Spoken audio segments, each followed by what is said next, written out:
lot of skill, a lot of talent at the skill positions for Washington. And now taking signals from the sideline. Washington expected to start the game on defense, so maybe they have to figure out what they want to, how they want to start here. They haven't set the change yet, but Washington's ready to go from the 22-yard line. They hand it to Charles Benson, pops outside of the 20, and he's banged down at the 17-yard line. A gain of 5 yards on first down for Charles Benson, who a year ago rushed for better than 1,000 yards for West Florida Tech, transferred to Washington and gets 5 yards on first down. It'll be 2nd and 5 from the Pine Forest 17-yard line.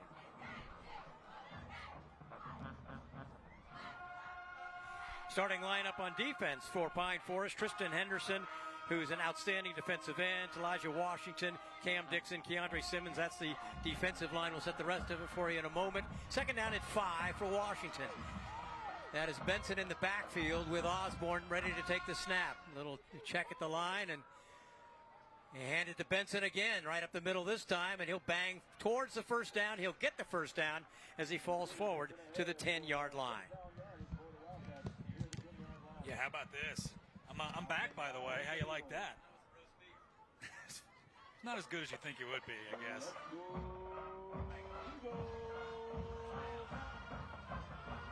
All right, so now I've already missed some of the good action going on right now, but obviously that big offensive line for Washington kind of bowling their way forward. All right, first down from inside the 10, I guess. It's a 1st and goal, and if you're going to get 5 yards a pop, keep running it. Yeah, it looks like Washington trying to make a statement here on what they want to do. We know they can throw it around a little bit, but obviously they're great when they're about 50-50, a little bit like they were last year. You see our heating, and air conditioning instant replay, just right up A gap. Benson bowling forward. 2nd down and goal from just outside the 5-yard line, I guess it is. In the Olson Novus red zone. Set that offense for you in a moment. Little pitch. That's Gianni Lewis. Up block. Benson's on the run. The defense comes up with a big play.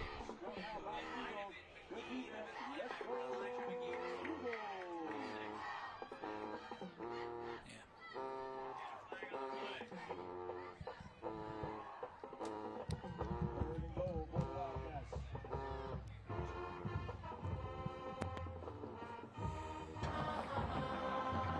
10-yard penalty will replay 2nd down. All right, a holding penalty against Washington moves it back 10 yards. So you get inside the 10-yard line and pick up the penalty, and that makes life a little tougher for Washington. They'll back it up 10-yard penalty, replay 2nd down. to the 15-yard line. So it'll be 2nd and goal from the 15. Check 1, 2. Actually, they're moving the chains. No need to do that since it's a goal-to-go situation. So 2nd and goal from the 15-yard line on the right hash mark. 2 wide receivers come to the left side for Washington. That is number 6, Antonio Lawrence, at the ISO there. There's Osborne, tucks it away and gets back inside the 10-yard line, banged out of bounds at about the 8. So it'll be 3rd down and goal from inside the 8. Osborne, an effective runner, maybe a little more athletic than the other quarterback, Trey Townsend. They will split time, but Osborne's the one who can really make something out of nothing athletically. Ryan Anka, in his 6th season as head coach of the Washington Wildcats, 10th season on the staff.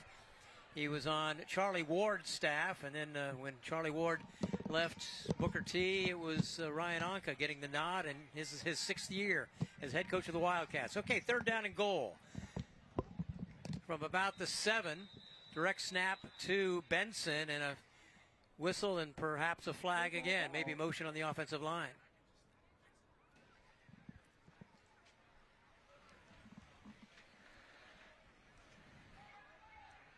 Encroachment offense.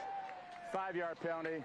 Remains 3rd down. So, again, Washington this time drawing a 5-yard penalty. It'll back it up outside the 10-yard line to about the 13. So, after recovering the fumble on the opening kickoff at the 22-yard line and picking up a quick first down, moving inside the 10, the Wildcats, opening night, you'll see this on occasion, but those mistakes. Both coaches talked about that, as obviously every coach we've ever talked to for 45 years has said, you know, on opening night, yeah, you want to limit the mistakes. Well, the mistakes have bitten both teams here. So third down and goal from about the 14, or check that, the 17. He's got him wide open. In the end zone, the ball is caught for the touchdown. That looks like Keegan Flowers, the 5'10 junior. Keegan Flowers played varsity as a sophomore, now as a junior moves into a starting spot, and he has the first points of the year. Boy, watch this for Booker pass. T. Osborne, just as soon as he sees him open, beautiful touch pass right there to Flowers. 6 points, Wildcats. So a 22-yard drive for Washington following the fumble on the opening kickoff. And with 7:54 to play here in the first quarter, it is Evan MacArthur on to attempt the extra point. He was 20 for 21 a year ago. And he's 1 for 1 this year. Washington takes a 7-0 lead. Let's go to a break. And Wildcats on top quickly here on Friday Night Rivals. You're watching Gene's Floor Covering, Friday Night Rivals. At Gene's Floor Covering, we know your floors go through a lot. Kids, muddy shoes, and let's not forget that pet. We've seen it all. Good news, we've got flooring that can handle it. For generations, our family has helped your family find stylish, durable, professionally installed flooring that is built to last. So whether it's paws, spills, or everyday chaos, we've got you covered. Featuring top brands like Shaw Floors. Stop by our showroom or shop online today. Gene's Floor Covering in Pensacola and Gulf Breeze. Goldberg's promo, take 1. Don't come in here, I'm watching TV. Take 2. I told you, nerd, get out of my room. Take 3. I really don't get what's happening. I'll tell you what's happening. My little Spielberger is what's happening. Mom, stop. I will stop when you stop being so delicious. Cut! My name's Big Tasty, and I'm here to say you gotta watch the G-Bergs every single weekday. Weeknights at 6 on WFGX 35.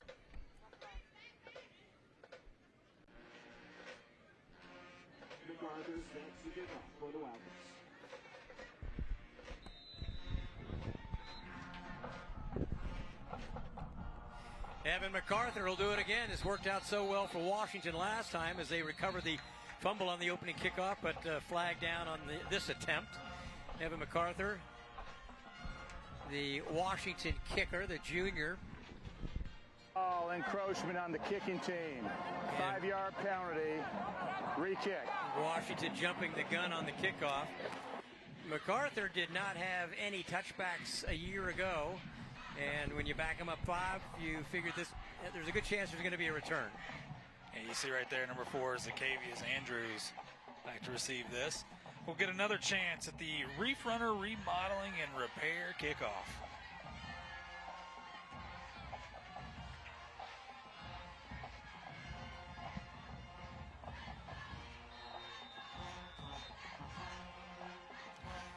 So MacArthur will try it again from the 35, and this will come down to the up back at the 17. Picks his way out across the 30 to about the 35-yard line. Nice return for Washington. That was Deontay Stahl, number 3 on that return, one of the 2 up backs. He will play a lot of wide receiver tonight for Pine Forest. And now we finally get a first look at the Pine Forest offense taking over. 7:39 to go here in the first quarter. Washington leading it 7-0. They converted that fumble on the opening kickoff. Ja'Cory Thomas at quarterback, Andrews the running back, Gordon Randall, Deontay Stahl, JV and Casanova at receiver. The tight end Kamari and Jordan is a great one. The line of Charles Pugh, Markarian Hanger, Kendall Cooper, Carlos Moore, and Aiden Curitan, the folks up front. Starting from the 36-yard line. That is the quarterback Ja'Cory Thomas. It's going to be offside on the defense. That is the Walt Baker. Encroachment on the defense. 5-yard penalty. Remains first down. I believe that's 4. Well, that's, at least 4. There were 2 on the offensive series.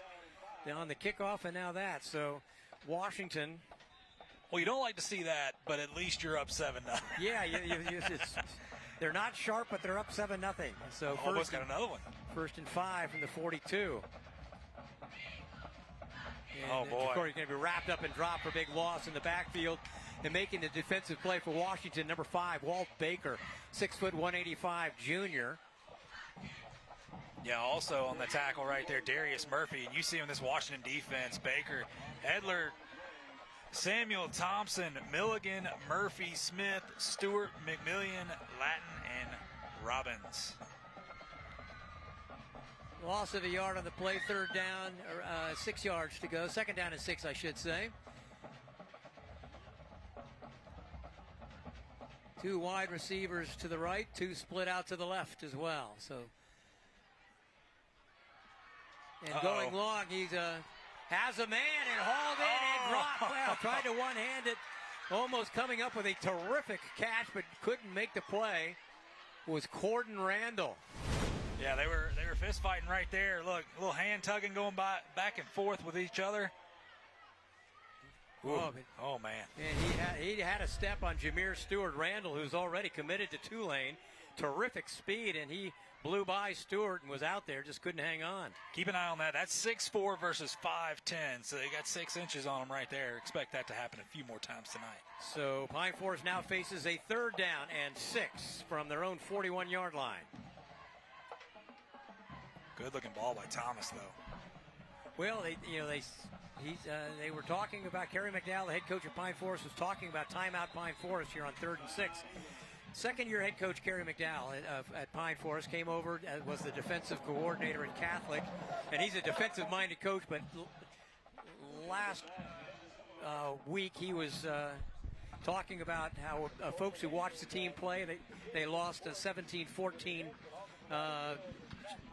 kickoff classic to Tate. He said people are really going to like what they see in the offense. All right, they're taking a water break. We'll take the timeout with them. 7-0 Washington. You're watching Gene's Floor Covering, Friday Night Rivals. We know that finding your dream home is not just a transaction, it's a journey. And we are here to be your partner and guide every step of the way. Herd Real Estate and Company, bringing a personal touch to a professional service.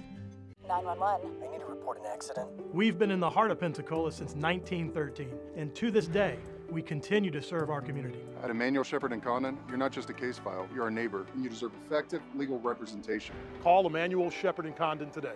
We want you at Modern U. Go Bullfrogs! Bulldogs. I feel like you do that on purpose. We're fielding a winning team.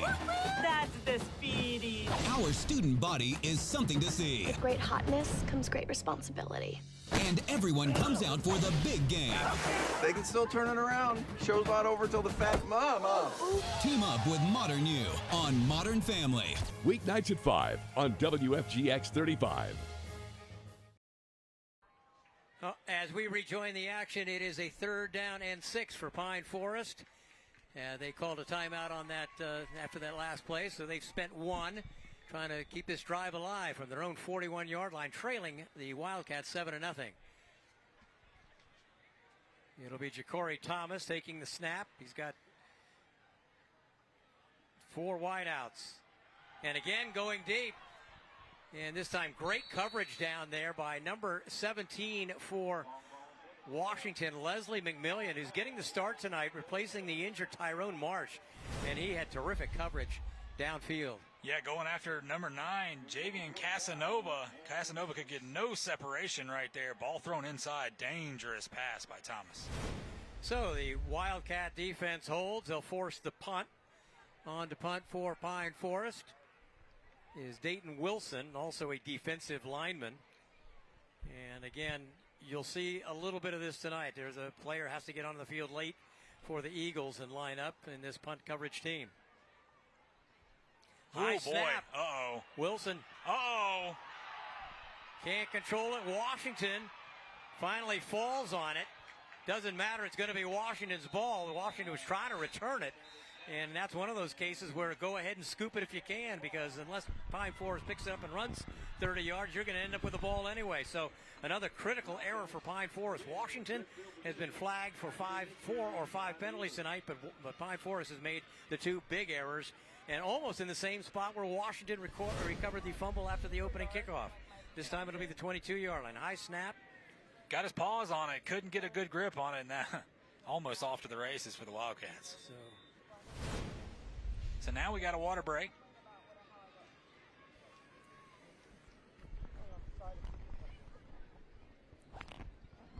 All right, we are taking the water break now.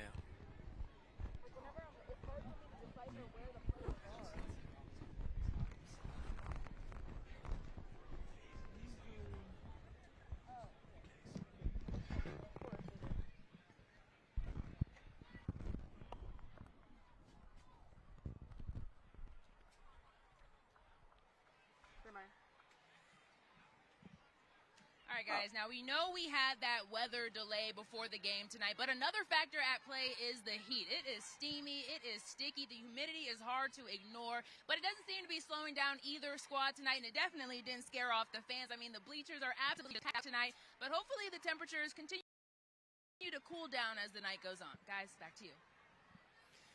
We do anticipate and welcome the cooler breeze that we get.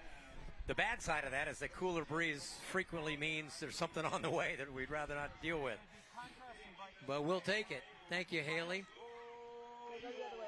All right, well, Washington almost in the Synovus red zone already once again.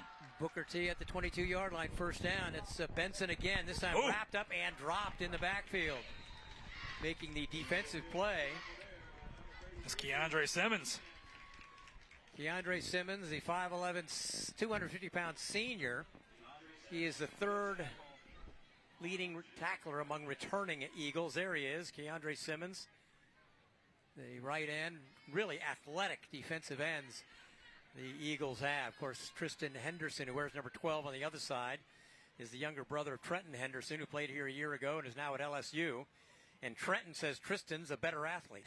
Oh, goodness. So very athletic defensive player. Swinging it out to Benson, and he is met as soon as he hauled in the pass. He did well to hang on, or actually Aiden Andrews almost knocked it loose. And, it's a little shaken up. Yeah, he takes the seat. He looked like a pretty clean hit with the shoulder, not a head situation, so let's take a look. But he read it all the way. Yeah, it was just right there on the hip. And obviously hip to shoulder is never a good combo. And you're feeling good, that adrenaline's pumping until it's not. Yeah, there you see kind of working that right arm a little bit. Probably caught a little shot in the right shoulder there. Yeah, may have a stinger. Yep, but a big defensive play. A loss on the play of 7 yards back to the 30-yard line.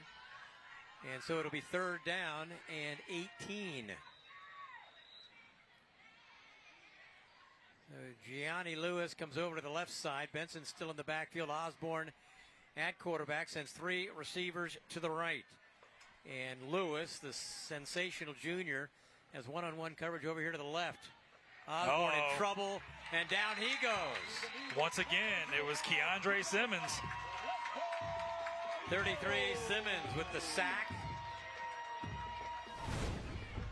Watch it heating in air, instant replay, and boy, beats the block right there, runs right around him so quick. Easy pickings. All right, so at 4th down, at the 34-yard line, that would be, I believe, outside MacArthur's range. His longest field goal, he was 2 for 4 a year ago. His longest was 35 yards. And Ryan Anka is going to go ahead and punt it and hope to pin the Eagles back. MacArthur also does the punting. He stands at the Pine Forest 48-yard line. Flag thrown from the Pine Forest backfield. Delay a game on the offense. 5-yard penalty. Remains 4th down. Is that 6 penalties, Derek? We have a count on that as 6 penalties. Derek Diamond, yeoman duty, keeping track of the penalties in this game, and it backs Washington up another 5 to the 39-yard line. I think it's Zion Hurd, number 8, back there to return the punt. He angles this one at the sideline, does MacArthur, takes a bounce and goes out of bounds at about the 15-yard line. So all in all, it's a 24-yard punt or thereabouts. They mark it at the 14. So a 25-yard punt, but Pine Forest will set up inside their own 20, so pretty effective kick by MacArthur. Yeah, not a bad idea to keep it away from these return guys. Yeah, Zion Hurd back there returning punts is also starting safety. He's already made his commitment to West Point. He's going to head to Army.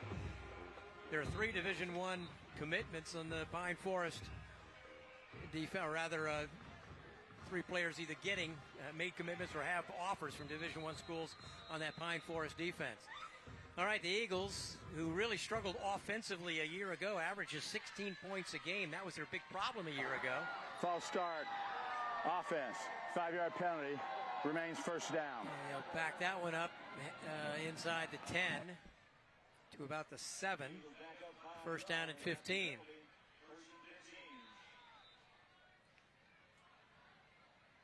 The one running back set up there next to Thomas is Zacchaeus Andrews, and a zap right to him, and he's got some room on the left side, gets out across the 40-yard line. That's Zacchaeus Andrews, banged out of bounds there by,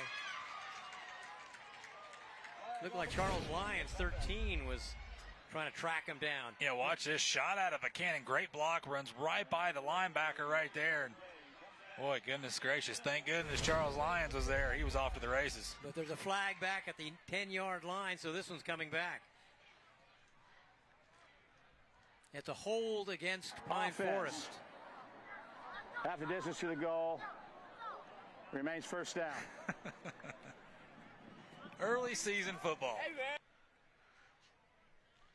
All right, so they'll back this one up to about the 5-yard line, half the distance on the holding call. And they have to get to the 24 for the first down, but it's still first down, so plenty of time to pick up a lot of yardage in either direction. 3:51 to play here in the first quarter. 7-0, Booker T. Washington with the 7-point lead. Same Another play. handoff, and there he goes. Oh, same exact play. Oh, is he going to get caught? That's McMillian, but he can't make the tackle. Oh, my goodness.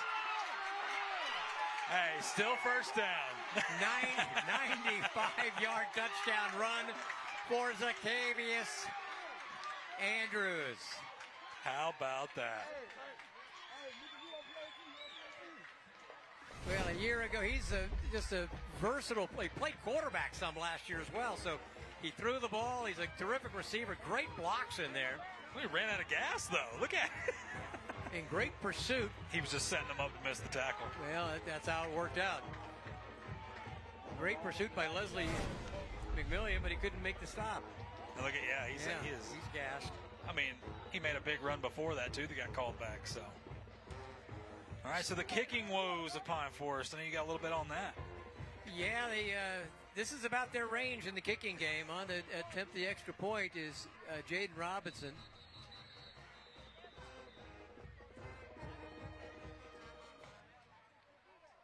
Jaden Robinson, number 17, and what do we have?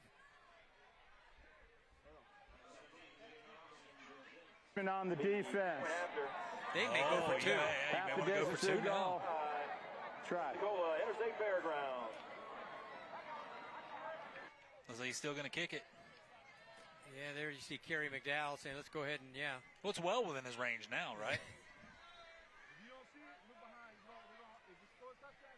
But we'll see. They don't really have a kicking game is not the strength of this team right now, but Jaden Robinson is on to attempt the extra point out of the hold of the quarterback. So you got Ja'Cory Thomas here on the hold, low snap, and the kick is blocked, and that'll do it. So it'll stay 7-6.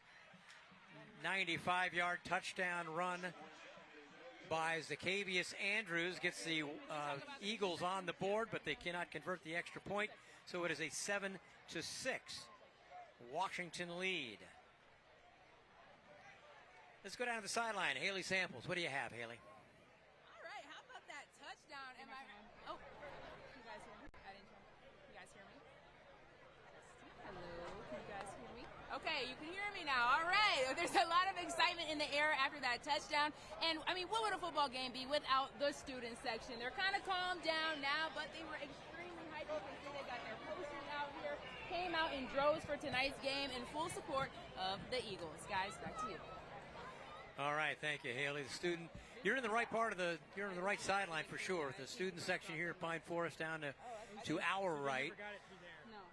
And usually someone steps forward in the student section, and sometimes maybe not on opening night, but at some point this year they kind of get a few things going in that student section. It's a pretty entertaining group.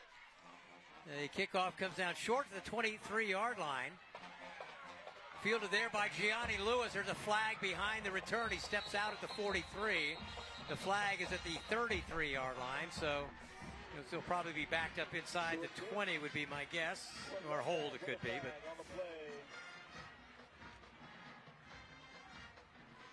shocked there's a flag. Not shocked anymore. You're on top of this, right, Derek? Yeah, we're getting our money's worth with Derek tonight. The receiving on the return, 10 yards from the spot of the foul. It'll be first down. All right, so they'll back it up to the 23-yard line after the holding penalty. Lewis, nice return. Yep, right there. 41, got to let him go. All right, well, we got a second. Some scores from teams around the area. Niceville on the road at Prattville. Oh, Prattville is all over right now in the first. 21, Prattville, Niceville 7. Walton up 30-7 right now early in the second quarter over West Florida. And no score, Tate at home against Mariana. We'll have Tate next week at Milton.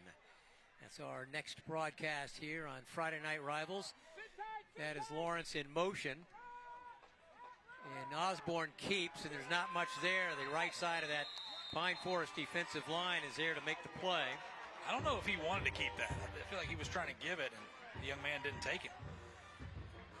Clay Benson was supposed to hold on to that one. That was Elijah Washington, number 43, the sophomore defensive tackle making the play, 5'10", 240. And Tristan Henderson, Cam Dixon, Elijah Washington, and Keandre Simmons across the front for Pine Forest. Dayton Wilson and Jadarian Bowens.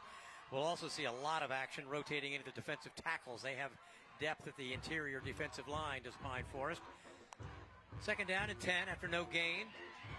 Benson trying to get outside, but he's going to be knifed down at about the 29-yard line. Nice pursuit, nice defensive play there. Making the stop for Pine Forest was Jamari Johnson, number 16. Yeah, third and long.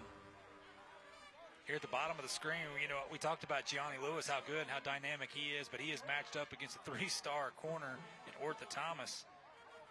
Offers from K-State, UCF, and UNC, so they're putting best on best down there. Yeah, so you have Lawrence and Lewis, the receiver split to the left, and two receivers to the right as well. And number 7 in blue for Pine Forest is Ortha Thomas. That ball almost intercepted, but it's caught off the defender's hands and pulled in. Nice alert grab offensively by Keegan Flowers, the junior. Yeah, Keegan got the touchdown earlier. And hey, right place, right time. Should have been a pick, but should have ain't done nothing for you. Look at this. Boom, right into your hands. Boy, that's Aiden Andrews who was there. And you might have been counting steps to the end zone. Trey Townsend over there on the sideline just making a note, warming up. Not sure what that means, but could maybe swapping. Both guys looking to play a little bit tonight. Yeah, that's what Ryan Anka said. He said we have two quarterbacks and both are going to play. Yeah, not much doing there against the interior defensive line for Pine Forest. Boy, flag way back there. That was Elijah McGee, 26, the middle linebacker. He's a sophomore, 5'10", 210 pounds. And, boy, Kerry McDowell, the old defensive coach who played linebacker at Auburn, really high on his sophomore middle linebacker. No foul, defense. 15 yards from the end of the run. First down. All right, doing the play. There was a big penalty. I tell you, Washington may have committed more errors than Pine Forest, but Pine Forest has committed the big ones. Yeah, they're catching up right now. Yeah, that 15-yard penalty gives the Wildcats first down at the Pine Forest 38-yard line. We were talking about McGee, the middle linebacker for Pine Forest, number 26. you know, he wasn't, when I first started talking to Coach McDowell about the Eagles, he hadn't mentioned him, and he wasn't on the early roster. This is 2 weeks before the season started, but he really impressed the last couple of weeks of practice. And straight ahead behind the right side of that offensive line, and there's the surge, and close to the first down stick, maybe a yard short, but chalk that one up to the right side of the offensive line for Washington. Josh Longo, the right guard, and Josiah Long, the right tackle. Yeah, well, that's 280 and 330, by the way. That's some good ideas to run behind right there. And I'm telling you right now, when they run east to west, they're not having a lot of success, but north and south, that is positive gains. Boy, as Benson pops it outside and picks up the first down, gets inside the 25-yard line of the 24. You know, also on that previous play, the surge, also in their blocking as a blocking back was 33, Leroy Murphy, who plays like an outside, like a stand-up defensive end or outside linebacker. He was in the backfield. He threw a key block to buy a couple more yards. So Washington coming out, and they'll stroke you and getting good blocking on that offensive line. You were talking about that earlier, Jeff, about Washington. It's kind of a young offensive line, but more experience this year. Yeah, and they're big. I mean, 4 of the 5 guys weighing at least 285, so, you know, they got some size up there, but they took their lumps last year. A lot of young guys playing early, and, well, you know, when you got to play them early, you hope it pays off, and they're looking to have a big year this year. Coach Onkel's really going to rely on them. Osborne had a free play. Flag was down on the snap. I believe that's defense jumped. They let the play go, and he dumped it off, but we'll see if the flag is against Pine Forest on that first and 10 call. Check that against Washington. Yet another flag. This one, however, will end the quarter. Illegal motion on the offense. So that'll cost the Wildcats 5. That's the final play of the first quarter. We've had a lot of action from both teams, from the officiating crew. It's been a busy first quarter. Illegal motion offense, that penalty is declined. All right. It'll be second down, end of the quarter. All right, it is the end of the quarter. We'll take a break. Washington leading Pine Forest 7-6 on Friday Night Rivals. You're watching Gene's Floor Covering, Friday Night Rivals. WEAR, Northwest Florida's morning news leader. At Gene's Floor Covering, we know your floors go through a lot. Kids, muddy shoes, and let's not forget that pet. We've seen it all. Good news, we've got flooring that can handle it. For generations, our family has helped your family find stylish, durable, professionally installed flooring that is built to last. So whether it's paws, spills, or everyday chaos, we've got you covered. Featuring top brands like Shaw Floors. Stop by our showroom or shop online today. Gene's Floor Covering in Pensacola and Gulf Breeze. The soccer spotlight now shifts to 2027. 32 nations, one prize. And behind every match, there's more to the story. Talking about where the game is going. New ways to see the game. It's going to get crazy. Introducing a podcast that has it all. Hosted by stars that have seen it all. Julie Ertz and Kaylia Watt. Style of Play. Available wherever you get your podcasts. This week on The Dynasty, Tide's first camp scrimmage is in the books. What did we learn? And is Kalen DeBoer close to naming his starting quarterback? Plus, I got the SEC running backs you need to know. It's The Dynasty, wherever you get your podcast. Every night, WEAR covers more of Northwest Florida. Your community, your stories. More local coverage from the team you've trusted for decades. WEAR, Northwest Florida's news leader. Sports bring us together. They're the moments we cheer for, argue over, and remember for years. But more and more, the games fans love are getting locked behind paywalls. Another app, another fee, another way fans get left behind. Fans are tired of losing access to their favorite teams. Sports belong where everyone can watch them, on broadcast TV. Make your voice heard. Text sports to 39179 today. 2nd and 10 for Washington at the Pine Forest 24-yard line as we get the second quarter underway here at Pine Forest High School on our Wise Stadium. The stadium has seen some great football over the years, great teams, state championship teams, a national championship team in 1988. And Osborne go to the end zone again, and again he's going to Flowers, who had to turn into a defensive back. Keegan Flowers has a touchdown grab tonight, but that ball thrown towards the middle or towards inside, and he had to become a defender and try to break it up back there on the coverage for Pine Forest. Yeah, great job by Flowers. It looked like an easy pick going the other way. Great coverage. Kentrell Brookins. Kentrell Brookins, number 5. He's a senior. He's another one of those. They had 6 defensive players who followed Kerry McDowell over here from Catholic when he took the head coaching job. He was the defensive coordinator at Catholic 2 years ago. Brookins was there 2 years ago, and now at Pine Forest. Dumped that one off, and he's got some room. He's got a nice block downfield, and that is Benson in for the touchdown. Great block downfield from Josiah Long, 72, the senior right tackle. And I'm scanning the field for any flags. Do not see any. And Washington is celebrating. They have a 13-6 lead with the extra point coming. Like you said, look number 72 out front. That's the block that springs him, gets him all that momentum, and Benson does the rest. Really didn't have to throw the block, but he got the defender turned to the inside and wisely didn't reach out. Nope, he had done his job. He had screened him off. And yeah, we just talked about this. Is the biggest thing is, with the offensive line getting better, they got to cut the penalties out. Well, the penalties are the easy thing to get rid of. It's getting this offensive line in great shape and getting them blocking correctly. And great start right there. Beautiful screen pass. 8 plays, 73 yards on the drive. MacArthur hits the upright and bangs that one away, so it stays 13-6.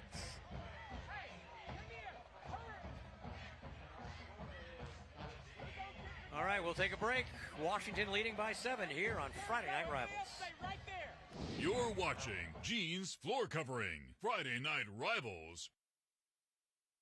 Hi, I'm Barron, and this is my wife, Kathy.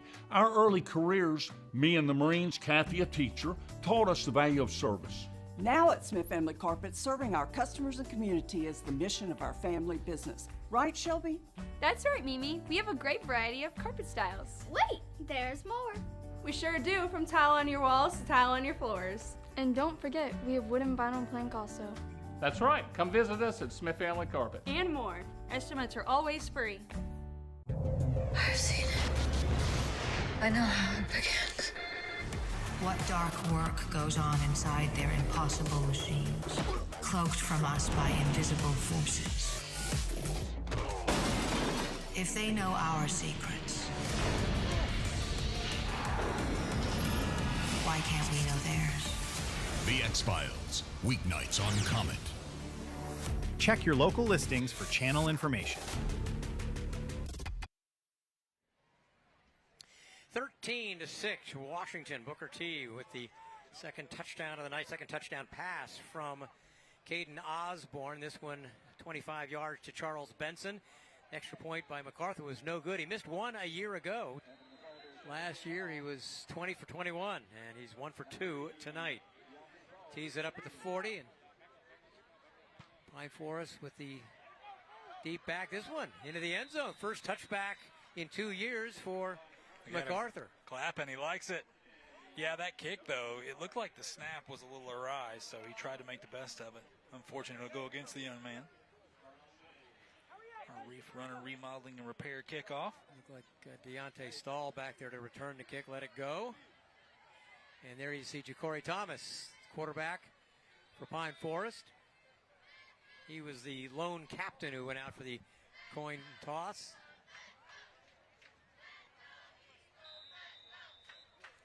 Split time last year.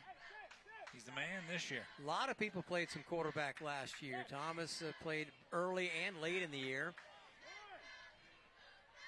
You had Tyler Floyd, who with his brother Charson has transferred over to Pace. Oh, boy. And low snap, and Thomas does dive on it, but a big loss for Pine Forest. Again, some opening night mishaps. Mishaps. I was going to say jitters, but I don't think jitters has anything to do with it. Yeah, it was not that far offline. It looked like it was more at the running back Zacchaeus Andrews than it was Thomas. Well, Andrews has played some quarterbacks, so maybe they're just snapping in between them. Well, just hey, who's taking the snap? Second and long. Thomas flips it out here to the outside, and he Washington defense recovers quickly and holds them to a gain of about 3. And that is, that's a highly touted tight end, Kamarian Jordan, number 88. You know, he's gotten 17 Division I offers, 10 of them from Power 4 colleges. He's just a junior, and he was a right tackle when Kerry McDowell got here. And they moved him from right tackle over to a tight end. And, man, he's really blossomed. 17 Division I offers and counting. So injured player. The new alignments this year, they've realigned, and more than most years, there's some significant realignment. These two teams involved, they were district rivals a year ago, not anymore. In 4A, you have the Wildcats, so you see them at the bottom. They're in there at 4A with Choctaw, Fort Walton Beach, Gulf Breeze, and Milton. Meanwhile, Pine Forest playing 3A this year with Panama City Bay, Pensacola High, South Walton, and West Florida Tech. So those are district alignments involving these two teams. And a lot of different alignments all the way around in high school football this year, and lots of new rivals. Niceville came over in 6A. They're lined up there with Crestview. They have been for a number of years, but you know, the Pace and Niceville in that same district, and Catholic down in 2A looks like the team to beat there. So we'll run down more of that as well. Lots of different district alignments this year. So third down and about 12. Thomas under pressure. He can run. Flags down. Thomas in the open field slides down to the 37-yard line. He would have the first down, but a couple of flags in the offensive backfield. Yep, and this one's coming back. Yeah, good job by Thomas. Using his legs, you can see he's an athlete for sure.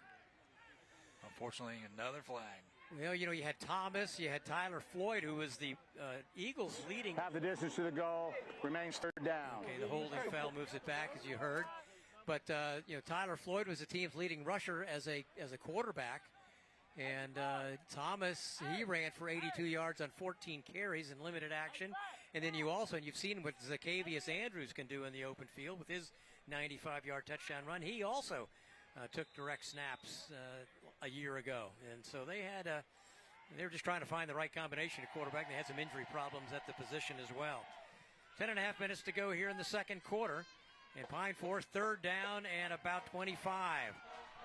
Throwing deep, going up and pulling it down. Great grab, short of the first down. Terrific catch on the play by Corden Randall. Boy, that was over Caden Latin. That's two guys who are already lined up to play Division I football. No, I'm sorry. That was Jameer Stewart. Oh, Stewart, yeah, 18. We talked about that matchup early on. That's 6'2" or 6'4" over 5'10". Going for it on fourth down, or are they just trying to draw him offside?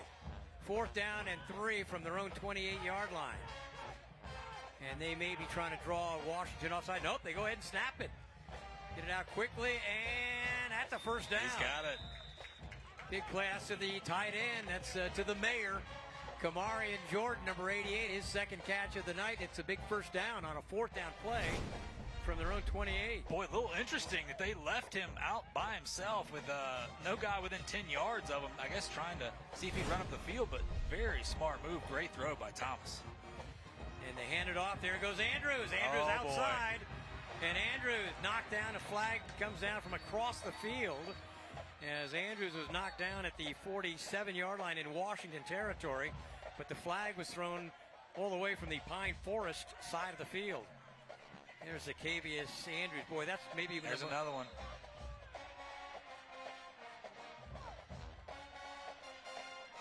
Yeah, yeah, they are.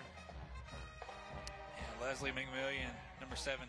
Not sure if that second flag is going to be on him or not, but he was the one in the backfield. Looked like him and Kamarian Jordan. He's got a little bit to talk about. Well, they'll have, one flag will obviously back up the gain. The flag is resting at the Washington 49-yard line. That's not where they threw it. That's where they reset it after initially throwing it. So I would assume that's where the penalty would be assessed. And then what the second flag's all about, well, they're probably talking about that right now.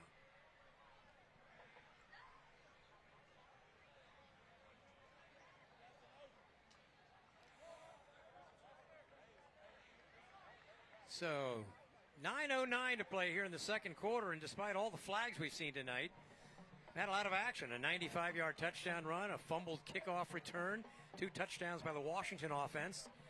And now they're coming over to explain the 2 flags to Kerry McDowell. Let's listen. Foul, face mask on the defense, 15-yard penalty. Then we got a dead ball, unsportsmanlike offense, dead ball, unsportsmanlike defense. Those 2 dead ball penalties will offset. We'll have first down. Okay, so Pine Forest gets the 15-yard penalty, face mask penalty at the end of that run.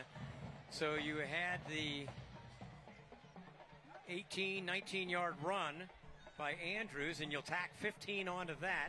And then the dead ball fouls, the 2 offsetting unsportsmanlike conduct penalties will offset each other. So it's so Pine Forest is the big winner on that exchange of flags. Boy, Zacchaeus Andrews, yeah, you get him a little bit of room. Yes, he is lightning quick. And you know, it's an offense, you know, for all their offensive woes a year ago, you know, they have Kamari Face and mask Jordan. defense, dead ball, unsportsmanlike offense, dead ball, unsportsmanlike defense. Those 2 penalties cancel out. Just in case you were wondering, he just wanted to make sure you knew it. Yeah. He's talking to you. They'll move it to the 34-yard line. So now Pine Forest in business, trailing by 7 early in the second quarter here. A couple quick scores for you. Niceville trailing 35-7 on the road at Prattville. And, oh boy, Crestview up 7-0 right before half at home against Lincoln. Wow. First down from the Washington 34-yard line. And Andrews hands it off, or rather Thomas hands it off straight ahead. And on the carry there was Corday Watley, number 19. First time we called his name, sophomore running back. Andrews is the starting running back. Then you have a couple of sophomores behind him, Keyshawn Bettis and Corday Watley. Watley got the call there, picked up 2, second down and 8.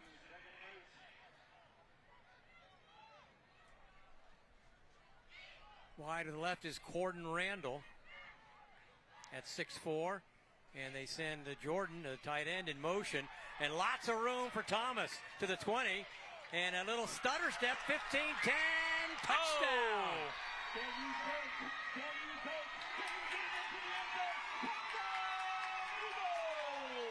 33-yard touchdown run by Ja'Cory Thomas. Ties the game. And we got flags.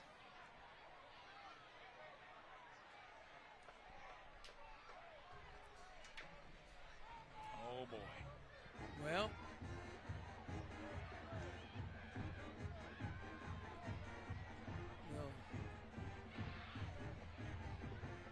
was it after? Well, that's the question. They're not moving yet. Neither Washington. Usually, if somebody on the field hears it's against the offense, the defense will start walking first. And Washington's staying where they are. Here we go. Oh, yeah. Touchdown's good. Then we have a dead ball, unsportsmanlike, Pine Forest. 15-yard penalty. We'll do the try. That's one time where the penalty may have put them out of field goal range. They may go for 2 from here. I'm not sure they can. I'm not sure a 35-yard field goal is. Run 2 corner routes, both end zones, and then there you go. We'll figure it out. So Thomas with the 33-yard touchdown run. That stands. We have 8 minutes to go here in the second.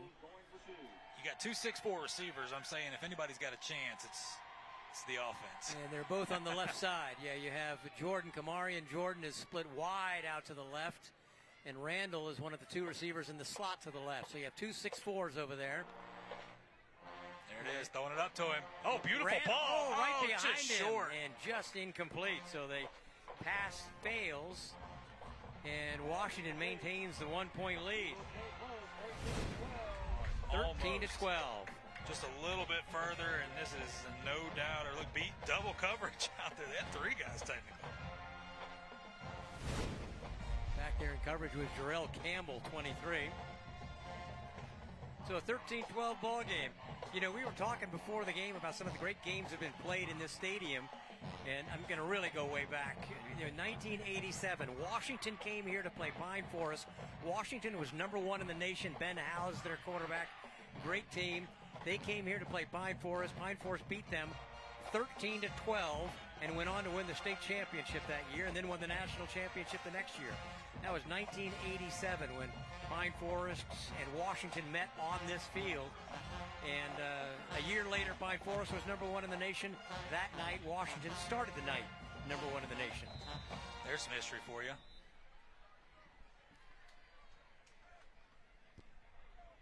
So the kickoff will sail short to the 18-yard line.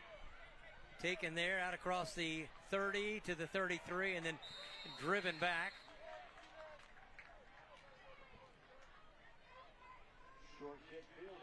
Now it's Katie Thompson on the return. Sophomore.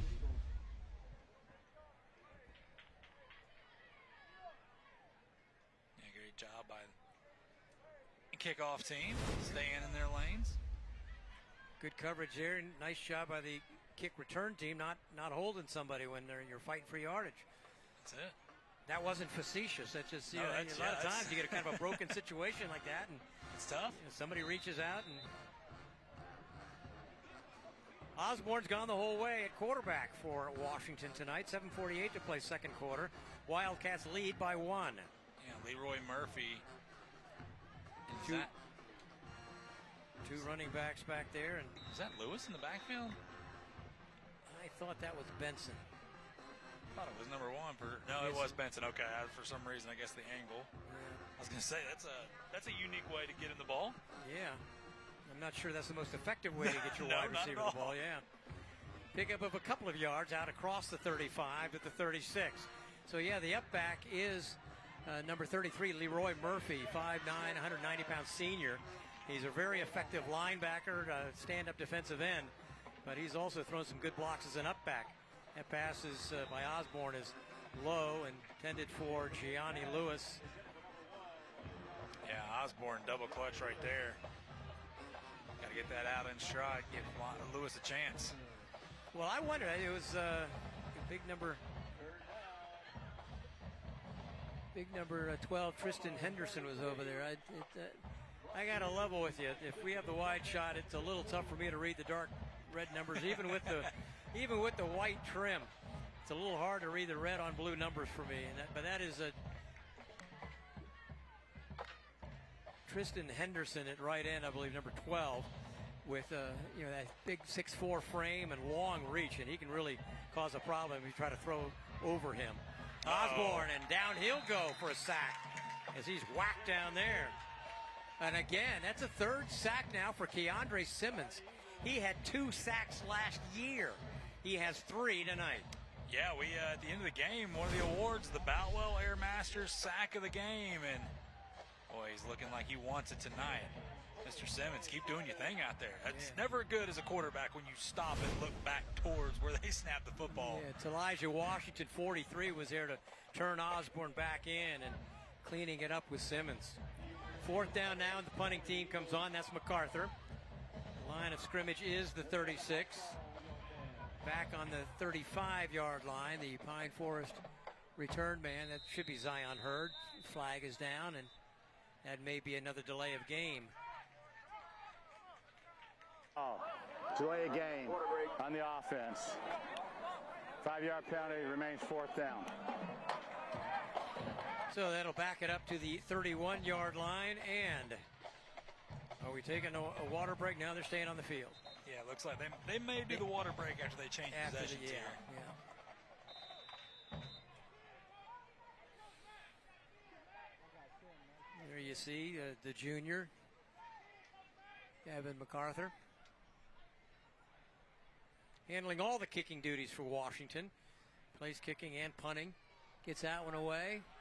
Keeps come it down away. Around the 45-yard line. Out of bounds it goes. Pine Forest will have pretty good field position to start this drive. 6:03 to play in the second quarter. Let's see if they call for it or not. See, it looks,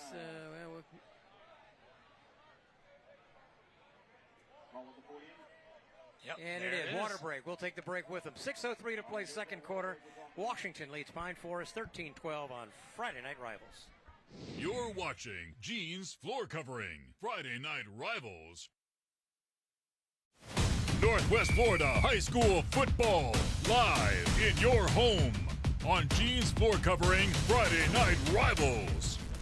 Only on WFGX 35. If they know our secrets, why can't we know theirs? The X-Files, weeknights on Comet. Check your local listings for channel information. Serving the Panhandle for over 50 years.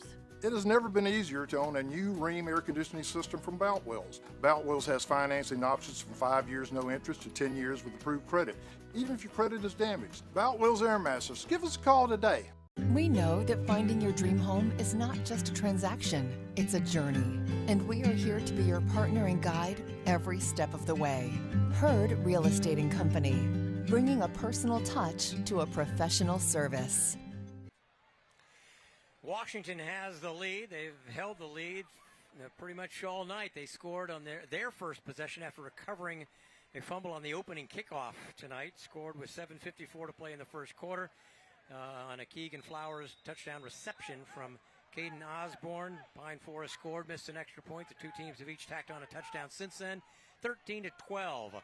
Washington with a lead, but Pine Forest with the ball here with 6 minutes to go. And that pass complete. And getting outside and first down yardage for Pine Forest. And Jeremiah Bolden. Great pass by Thomas. Bolden make a couple guys miss. Tackle by Sincere Williams. Flag, whistles and flags.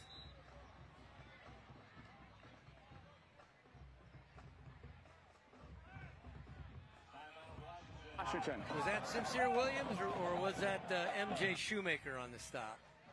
Pretty sure that was 41. Was it 41? Yeah, I thought I saw 69 in there. Here's 41. All right. So timeout on the field. It'll be the line of scrimmage is the Washington 39-yard line. You know, the Wildcats got that early break, overcame a couple of their own mistakes on that first drive to get the touchdown. Caden Osborne to Keegan Flowers, 13-yard pass, made it 7-0. Pine Forest struck back on Zacchaeus Andrews' 95-yard touchdown run. That came one play after he'd had a long run called back by a penalty. Charles Benson, a 25-yard touchdown pass from Osborne. They missed the extra point, did Washington. 13-6 Wildcats at that point. And then Ja'Cory Thomas, a 33-yard run. They ended up going for the two-point conversion and missed that. It's 13-12. Pine Forest with a chance with the ball 1st and 10 at the Washington 39-yard line. A chance to grab the lead here late in the second quarter. Outside here, the pass is complete to Randall, and he's wrapped up and dragged out of bounds quickly. Over there is Jameer Stewart to make the play for Washington. Gordon Randall with the reception. Gain of just a yard, 2nd down and 9. From the 38. They want to try to get Randall out in some more space. Don't throw to the short side, throw that to the long side of the field.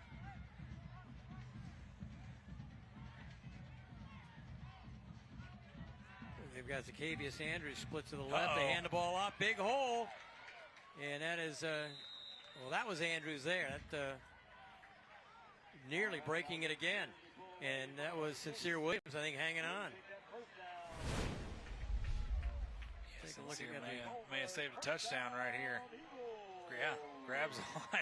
Yeah, Sincere Williams making another play. That was Andrews again. Oh, ball's out. Thomas alertly diving on it. A nice defensive play. I believe for Washington, it looked like it was DeMontre Samuel, 52, might have knocked it loose. Samuel, a 5'11", 327-pound junior. It's a big fella. Yeah, big, and he says he's in a lot better shape, getting in better shape this year than he was a year ago. A lot more mobile, a lot more effective. and he's just a junior. So, and by the way, he just got subbed out by Terriance Woodard, number 71, who's 6'1", 315. So you think it gets any easier? It doesn't. Defense, 5-yard penalty, replay first down. I didn't see what the penalty was, but it's not an automatic first down, but it'll be a first down and 5. Maybe an encroachment penalty. I didn't check that one out. Well, there he is, Mr. Woodard. We just talked about him. Jumped off sides. Dead ball, encroachment on the defense. 5-yard penalty results in a first down. It's a free first down. Front of a first down, and now we have a encroachment on the defense. 75 yards, first and 10. Brought to you by Culver's. And the Synovus red zone. 19-yard line, first down. They hand the ball to Andrews. Oh, boy. Popped out of one tackle. Andrews to the 7-yard line, another first down. Sincere Williams is the guy who had to bring him down along with Jarrell Campbell. But a big gain by Andrews, so we've seen his breakaway speed. That was good, strong running, breaking through a tackle there at the line of scrimmage. Yeah, we talk about the sack of the game by Boutwell Airmasters. We also have the Jeans floor covering player of the game, and Mr. Andrews trying to vie for that tonight. First and goal for Pine Forest, trying to take their first lead of the night. 4.5 minutes to play here in the second quarter. Thomas. Oh, in and out of the hands of the intended receiver. That was Corden Randall. Oh, man. The Tulane commit nearly had a go-ahead touchdown. He is going to see that in his sleep tonight. One thing we are seeing on both teams, though, Jeff, that I was, you're wondering about. You hear that there's talent there, skill position talent. Both teams have it. Oh yeah, no doubt about it. It'll be interesting to see them in the middle of the year, and see when they clean a few things up, stop making some of the opening night mistakes, how effective they might be. Thomas keeps. Uh-oh. Thomas. Looks like he's in. No, just short. Knocked him down at the 1-yard line. Yeah, but one thing you could say, obviously it's early on, but just looking at these teams and how they operate, boy, oh boy, they look much better than the previous year. All right, got third and goal from the 1. Oh, quick snapped it. Washington wasn't even ready. And I'm not sure Pine Forest was ready because the flag went down, or maybe Washington was offside. Flag came from the defensive secondary. There, referee one says touchdown. We'll see what the call is. Looked like number 52, DeMontre Samuel, was just getting on the field. And Pine Forest saw it and tried to quick snap. All right, touchdown Dan. Touchdown Eagles!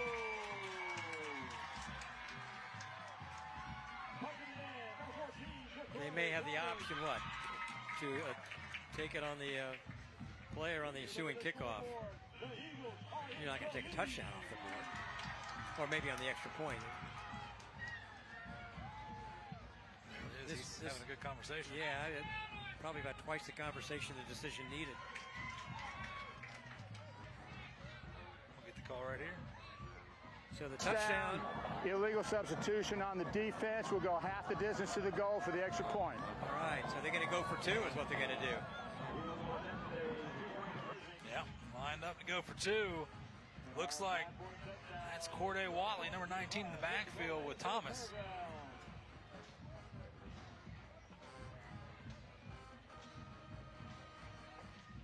Oh, that'll move them even closer. Yeah, now we're measuring in feet rather than yards. Encroachment defense, half the distance to the goal. Try. This is where the old school, hey, get under center and let's go. Quarterback sneak. Yeah. Fall forward. They're going to huddle. Watch a little sugar huddle. Make real quick out of this.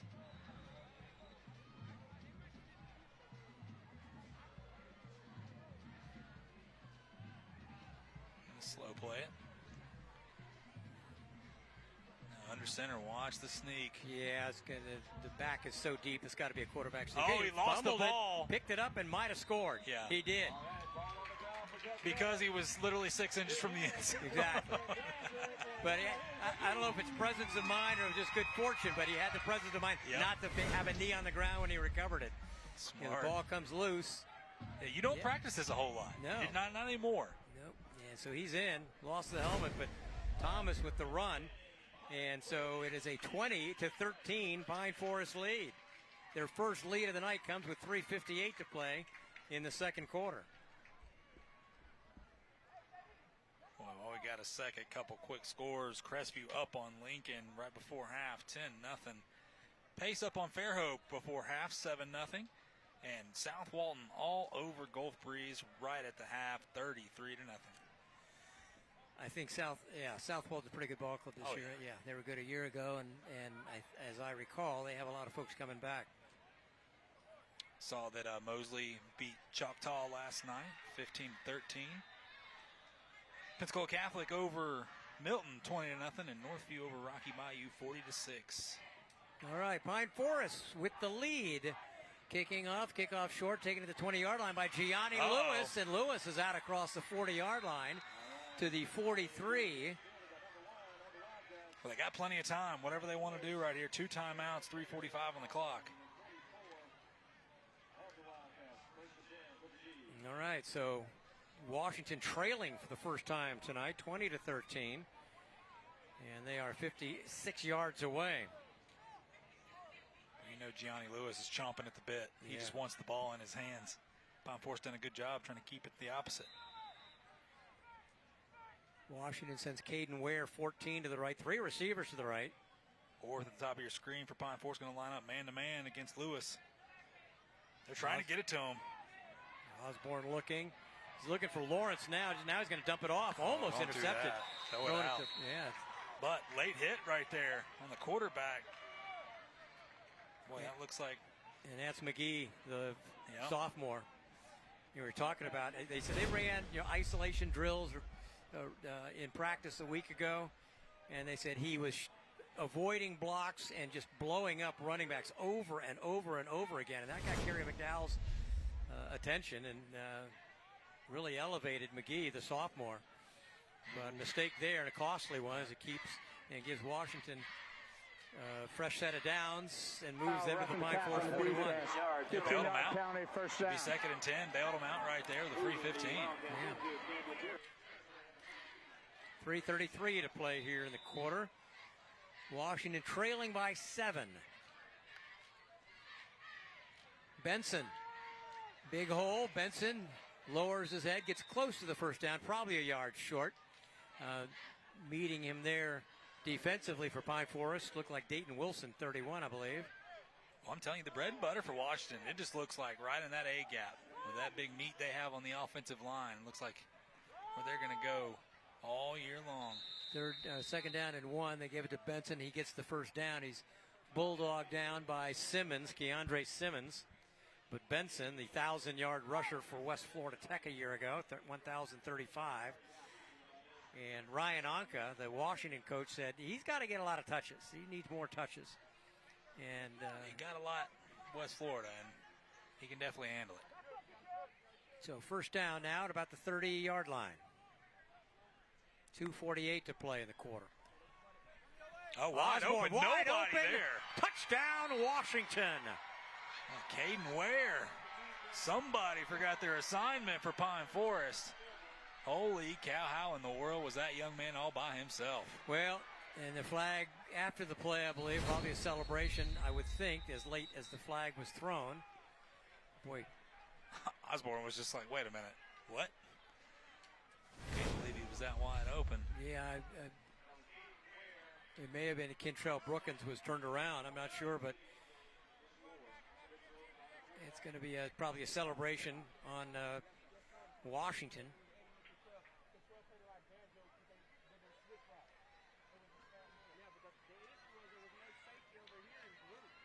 Like offense.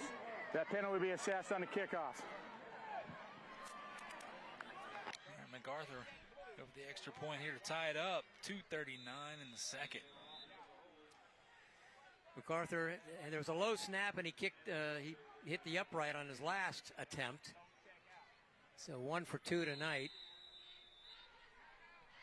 And smart timeout. Like, you want to make sure you can get this extra point here. You saw right there MacArthur trying to count the players.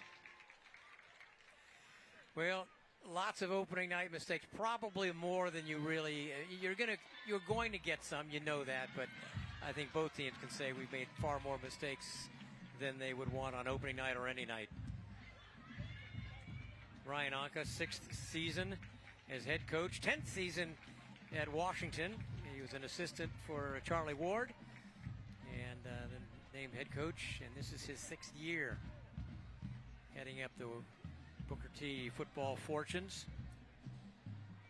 Yeah, you know, we talk about Friday Night Rivals every Friday. Well, next week we got a pretty good game on our hands.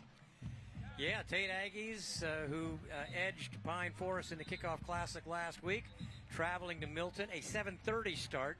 Actually, I guess we had a 7:30 start tonight with the lightning delay. Yeah. But that one next week is a scheduled 7:30 start.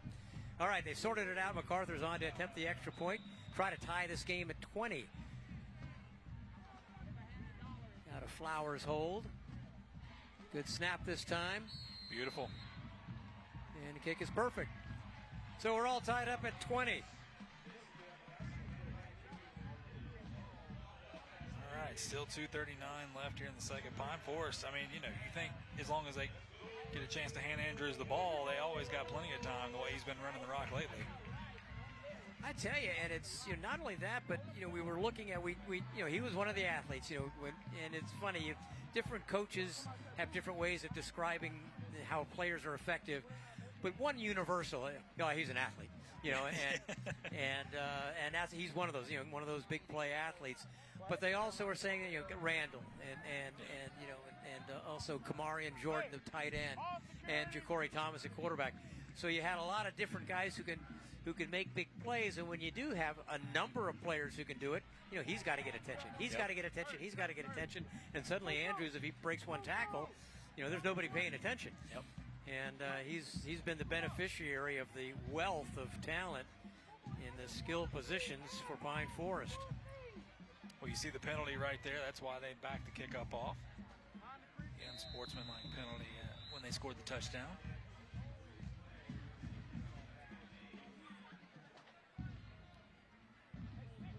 And, it could be a big penalty. You think, all right, we got the touchdown. The flag is after the kick comes down to the 16-yard line and busting up the middle. Big hit there and out to about the 40, 2:30 to play. But, again, good field position for Pine Forest. Yeah, instead of kicking it through the end zone at the 40-yard line. Yeah, that was Deontay Stahl with the return. Mark it at the 39. So 2:28 to play as Pine Forest will start this drive at their own 39-yard line.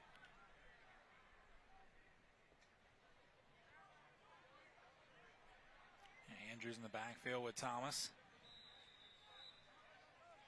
Talked about Corden Randall at the bottom of your screen, number 2. Top of the screen. Got Jordan.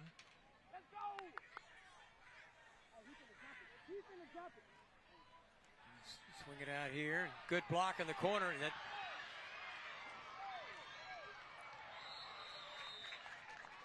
Sincere Williams got another tackle. Jeremiah Bolden on the receiving end. Gets the first down, pick up on the play of about 13 yards. A great job handling the low snap right there. Tell you what, Sincere Williams, good pursuit there because first guy's not making the tackle that often on these. Sincere saved a couple touchdowns. He has. Good pursuit. 2 minutes to go now. Clock running. That pass completed out there again. There's a big hit and bouncing off and then finally stepping out of bounds inside the 45-yard line.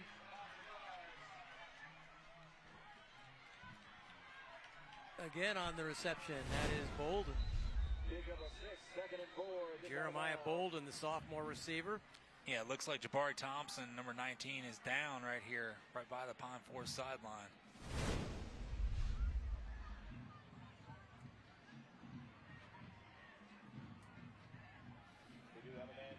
Trainers will come out in 10-tone. Yeah. Hopefully the young man's all right. Yeah, it looks like, okay, looks like it might be a cramp, possibly. Maybe not. They put his foot back down. I was going to say, I was wondering if we were going to see some cramps. Usually in the second half, you'll start to see a bunch of them with this humidity. It has cooled off a little bit. Jabari Thompson, that really effective defensive end. Terrific athlete, plays some offense and defense, and looks none the worse for wear. So helped up, and Pine Forest coaches there. May have got the breath knocked out of him. Yeah, it could be. It is a heavy, heavy night. It is. Really, really humid. And he jogs off, so there's a good sign. There you go. Yeah, we're sweating up a storm in here. Yeah. And we're just standing here. So I can only imagine what these players are going through. Good crowd tonight. Yeah, it is a nice, and you know, with the weather delay and then the threatening weather beforehand. A lot of times you'll take a look at, you know, the Closets by Design School Spirit, look over there towards these student section. A lot of students standing up at the rail there. They're kind of getting into the swing of things. Second down at about 2. Make it 3 from the 41-yard line. For Pine Forest. We're all tied up at 20 here with 1:50 to go in the second quarter. It's a handoff to Andrews, and here we go again. There he goes. Flag is down. Andrews is inside the 30. Loose ball's football. And falling on it, well, it's still a battle. Yeah, you don't want to be at the bottom of that pile. Oh, they're saying Washington jumped on it. Holy cow, well, what a turn of events. It did. It looked like it was recovered, and then they stayed at it. That's why you go get it. Flag will be waved off. Who was the young man hanging on Andrews right here? That's number 25, and that's Zayden Smith. Zayden Smith hanging on for dear life, and, well, you know what? Look what happened. Yep, there you go. Never give up. Stay with it, stay with it. I don't see who's on the bottom of that pile in white now. But had to be one person because there was everyone 6 else other in the play. Eagles We on did have a fumble recovered by Washington, their ball. Then we have a dead ball sideline warning on Washington. But still Washington's ball, first down. Minute 34, 1 timeout left. Yep. Plenty of time. Yeah, with the weapons they have. As fast as people have scored tonight. Yeah, One we have. play away. Yep. We have a 95-yard touchdown run.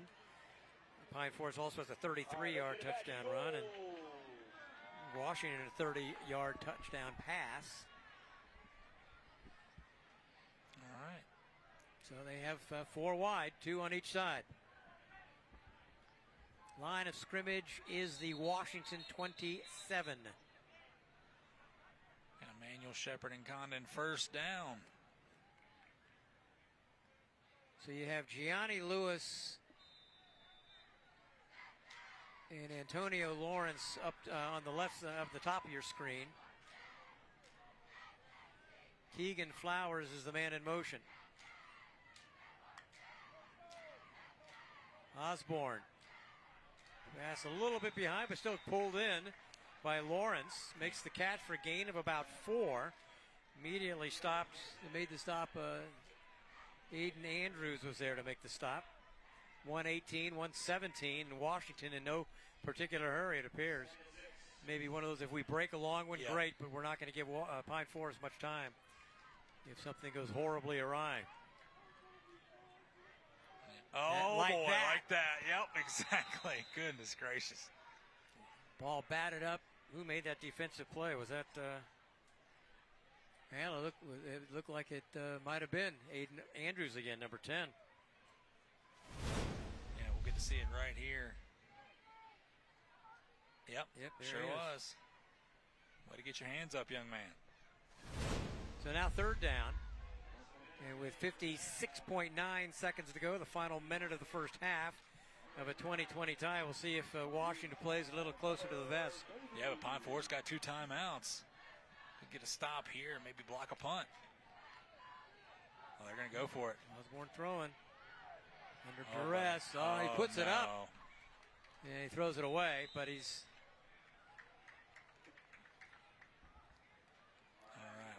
Well, the receiver may have been in the area. I'm not sure he had left the pocket. 46.4 seconds to go in Washington. MacArthur's going to have to punt it away.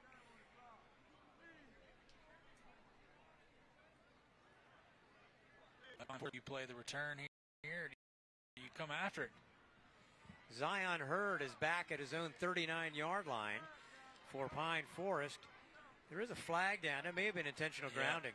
We have intentional grounding on the offense. 5 yards to the spot of the foul. Loss of down. 4th down. I honestly think you come after this because they're going to try to punt it away from you anyway. So Right. if anything, put some pressure on them. And if you're Washington, do not punt it towards them. Yeah. You just kick that thing out of bounds. Find a sideline somewhere. The advantage you have is Pine Forest is not a threat to kick a medium or long field goal. So MacArthur now standing back on his goal line. Oh, high snap. Handled. Got He it did away. a nice job of getting that one away. It's end over end. And gets a roll, let it roll, There you and go. kill Great some kick. time as much as some yardage. And so that about a 33-yard punt. And Pine Forest has the ball, 35.1 seconds to go. And they have the ball at the Washington 48-yard line. Well, they've had some opportunities throwing the football. But, man, that run game has looked good tonight. Well, and you know, if you're Washington defensively, instinctively you want to keep them from completing a long but pass. you gotta be careful. And the problem is, we've seen what Zacchaeus Andrews can do, what he's already done with a long run, and a couple that were just that close. He can break anything. Yeah, don't give him any space. They've got him lined up in the slot right there. They may throw a quick screen or something to him.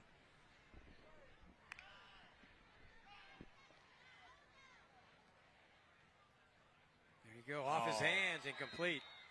Boy, he was thinking what you were thinking. Yeah, that's Kamarian Jordan. That was Jordan, yeah.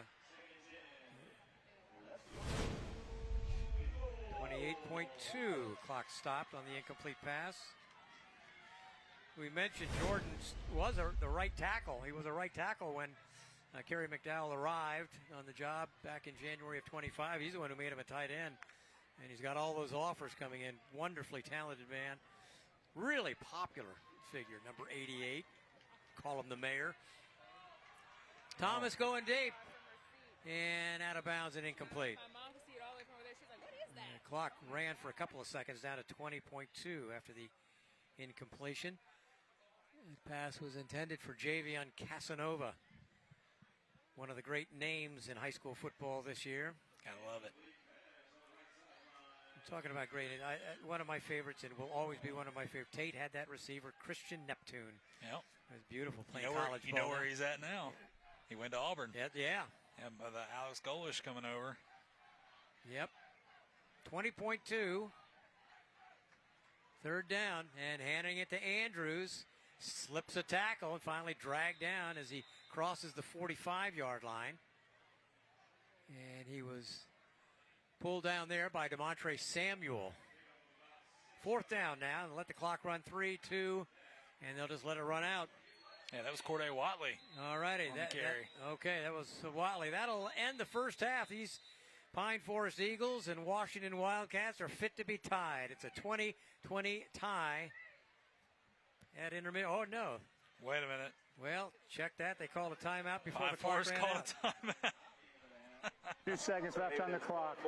Pine Forest. All right. Well, I think they're putting 2 seconds back. So we will be going down to Haley Samuels for a halftime interview as we head to the Hampton Imports halftime. Okay. Looks like we'll try to get the Get Coach Ke- McDowell. Yeah. Things hold up, which, I mean, no matter what, I guess. Yeah. We'll see. There you see Kamari and Jordan. We were talking about, and Kerry McDowell talking about how popular he is. Just really friendly. There's always a smile on his face. People really love him. Very, very popular young man. Arkansas, Vanderbilt, Georgia Tech, South Florida, UCF, Rutgers, among the 17 Division I offers he has, and maybe more by now. 10 Power 4 conference teams had their schools that already offered him scholarship. So 2 seconds to go. So prevent everyone back deep. Gianni Lewis is back deepest of all for Washington. So he knows how to go up and get a jump ball. You just throw a screen here and hope a guy misses. or just throw it deep for the end zone, and there's coverage getting back there and incomplete. And so that will, well, we would make sure there's no flag. I don't think there is, so that should end the first half. And we are all tied up at halftime. Washington 20 and Pine Forest 20. And try to get Coach McDowell. Yeah, Haley Samples trying to get Coach McDowell before he gets off to the locker room. And we will send it down to the sideline as soon as we can round them up. Yeah, I'll just say this while we got a second. A little confused that, they go after Casanova twice instead of trying to maybe throw it to your big 6'4" receiver, Corden Randall. Not really sure, but nonetheless, looks like we got Coach McDowell walking back. Yep. Yeah, I think he kind of wishes we grabbed him earlier because he made his way halfway to the locker room. But here he is coming back with James Roy, his escort, making sure he gets there safe and sound. So we'll be heading down to Haley and talking to always the head coach appreciate of the Pine Forest the Eagles. coaches taking a second to talk to us. They got a lot to do. Okay, let's go down to the sideline. Haley Samples and Pine Forest head coach. All right, guys, I'm here with Pine Forest head coach Kerry McDowell. Now, Coach, you all are neck and neck with Booker T. Washington. How do you feel about your team's performance so far tonight? Well, we've given them the ball multiple times in the red zone. We've had 3 turnovers. We've not executed on special teams. So there's plenty of room for improvement in the second half. Okay, and so you all had a little bit of a comeback here in the first half. What's your strategy to keep this momentum going here? Clearly, we need to run the ball. That's working well for us. But our passing game is not hitting on all cylinders right now. But, again, ball security, if you don't hang on to the football, nothing else is going to matter. All right, Coach, well, like you said, there's still room for improvement, so best of luck to you. Thank you. All right, thank you, Haley. Halftime here. 2020 tie, Washington and Pine Forest here on Friday Night Rivals. You're watching Gene's Floor Covering, Friday Night Rivals. 911. I need to report an accident. Manuel, Shepard, and Condon has been in your corner for over 100 years. If you're injured in an accident, we'll fight for you. You're not just a case file, you're our neighbor, and you deserve effective legal representation. Call Emmanuel, Shepard, and Condon today. At Closets by Design, we make custom affordable. Their designer created a space for everything that I had in my old closet, and so much more. Take 40% off plus an extra 15% off. Call 1-800-BY-DESIGN or visit closetsbydesign.com. Synovus is proud to support our community and the student athletes who live here. Each week this football season, when a local team competing on Friday Night Rivals drives inside their opponent's 20-yard line, they'll be in the Synovus Red Zone. Here's where teams want to be. So pull for your team when they take the field on Friday Night Rivals and cheer extra loud when they reach the Synovus Red Zone. Watch Friday Night Rivals on WFGX 35. Get there. Sports bring us together. They're the moments we cheer for, argue over, and remember for years. But more and more, the games fans love are getting locked behind paywalls. Another app, another fee, another way fans get left behind. Fans are tired of losing access to their favorite teams. Sports belong where everyone can watch them, on broadcast TV. Make your voice heard. Text sports to 39179 today. Weeknights on Roar. And live from New York, it's Saturday night! I'm cracking up, duh! Bingo, bango, bombo. Sir.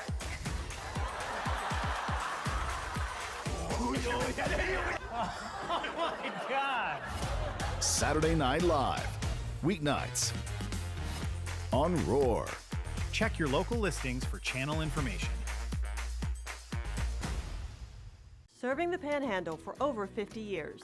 It has never been easier to own a new Rheem air conditioning system from Boutwells. Boutwells has financing options from 5 years no interest to 10 years with approved credit, even if your credit is damaged. Boutwells Air Masters, give us a call today.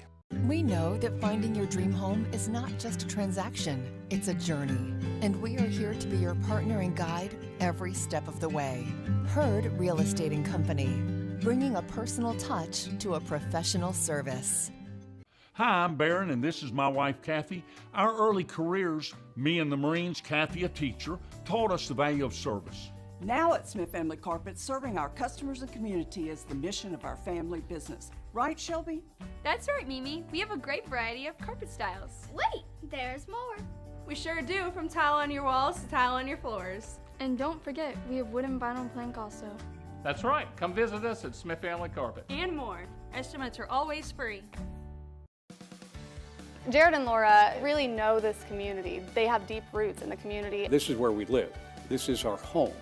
So what we do is that much more important to us. We get the heartbeat of this community. We get what's important because we've been here so long. We know the community and we show where the weather is going to be impacting the most. Every day, every morning, when that show starts at 4:30, I have a responsibility to our viewers. I think that's how we view the show and our responsibility within the community too. When breaking weather happens, I feel a big responsibility to the viewer. And the fact that they turned on WEAR and trust Laura and Brooke and myself, it is, without question, a privilege. I never lose sight of how important it is that somebody is waking up, planning their day, having their coffee, and listening to me and our team. That's why it's nice to be on a team and feel like you're a part of the community with these deep roots. We've got Northwest Florida's back.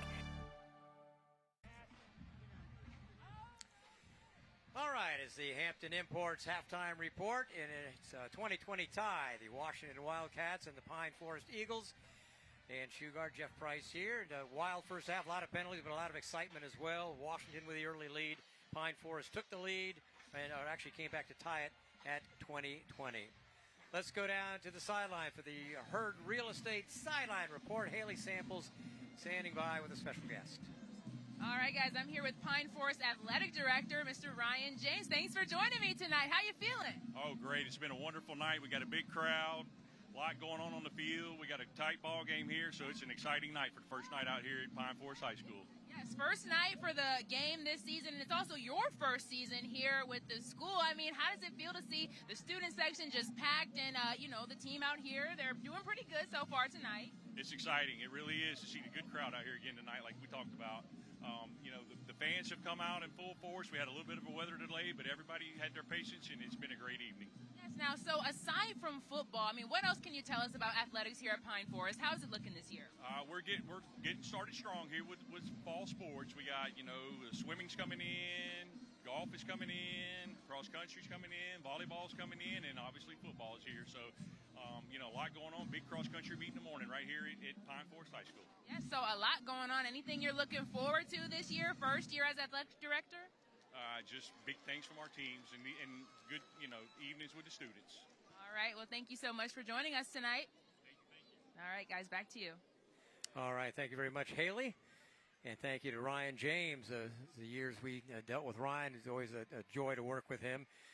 He's in Escambia for several years and now back at Pine Forest here. So we appreciate all that you do for us to make our jobs a little bit easier here. 2020 tie, Washington and Pine Forest, and 24 penalties in that first half, Jeff, but a lot of excitement, and we've got a heck of a game going into the second half. Well, you know what's better than that? Well, it's a good moment to talk about the Reef Runner Remodeling and Repair Scholar Athlete sponsorship. So, we'll get on the positive side of things. Let me throw this at you. Every school featured in the 2026 season of Friday Night Rivals will have the opportunity to nominate an eligible student to represent that school. Competition is open to student athletes from any sport. Pine Forest has selected number 10, Aiden Andrews. That's a heck of a player for him.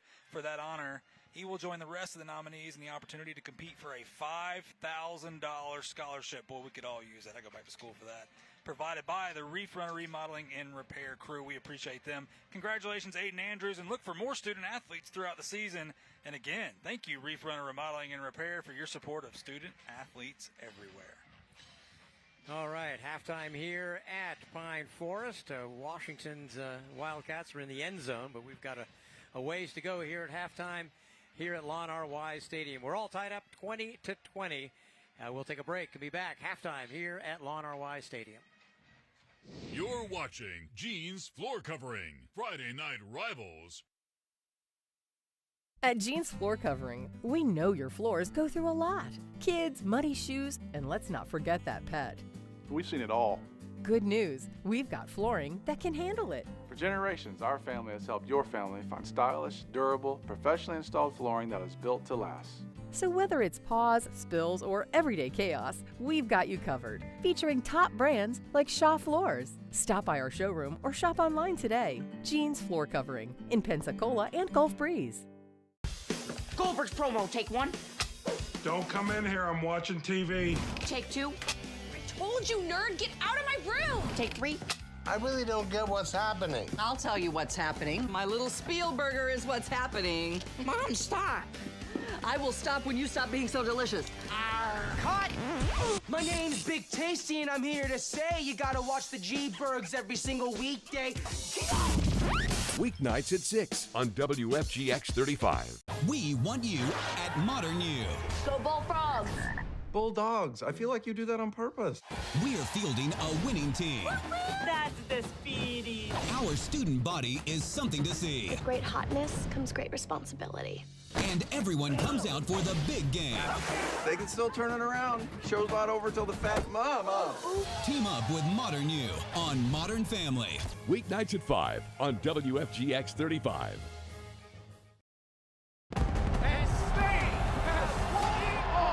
The soccer spotlight now shifts to 2027. 32 nations, one prize. And behind every match, there's more to the story. Talking about where the game is going. New ways to see the game. It's going to get crazy. Introducing a podcast that has it all. Hosted by stars that have seen it all. Julie Ertz and Kaylia Watt. Style of Play. Available wherever you get your podcasts. The best Thursday Night Lights and Friday Night Rivals highlights from across the country. Raw, nice cut move, and a hurdle. He's still on his feet. Are you kidding me? Caleb Ron, touchdown. Oh my goodness, what did he just do? He will roll right, under pressure, still on his feet, trying to find somebody downfield. He's in trouble. He'll throw it to the back of the end zone. The receiver's wide open. Touchdown, McQueen. Michael Henry got his field goal blocked, caught it, and said, look what I found. Touchdown.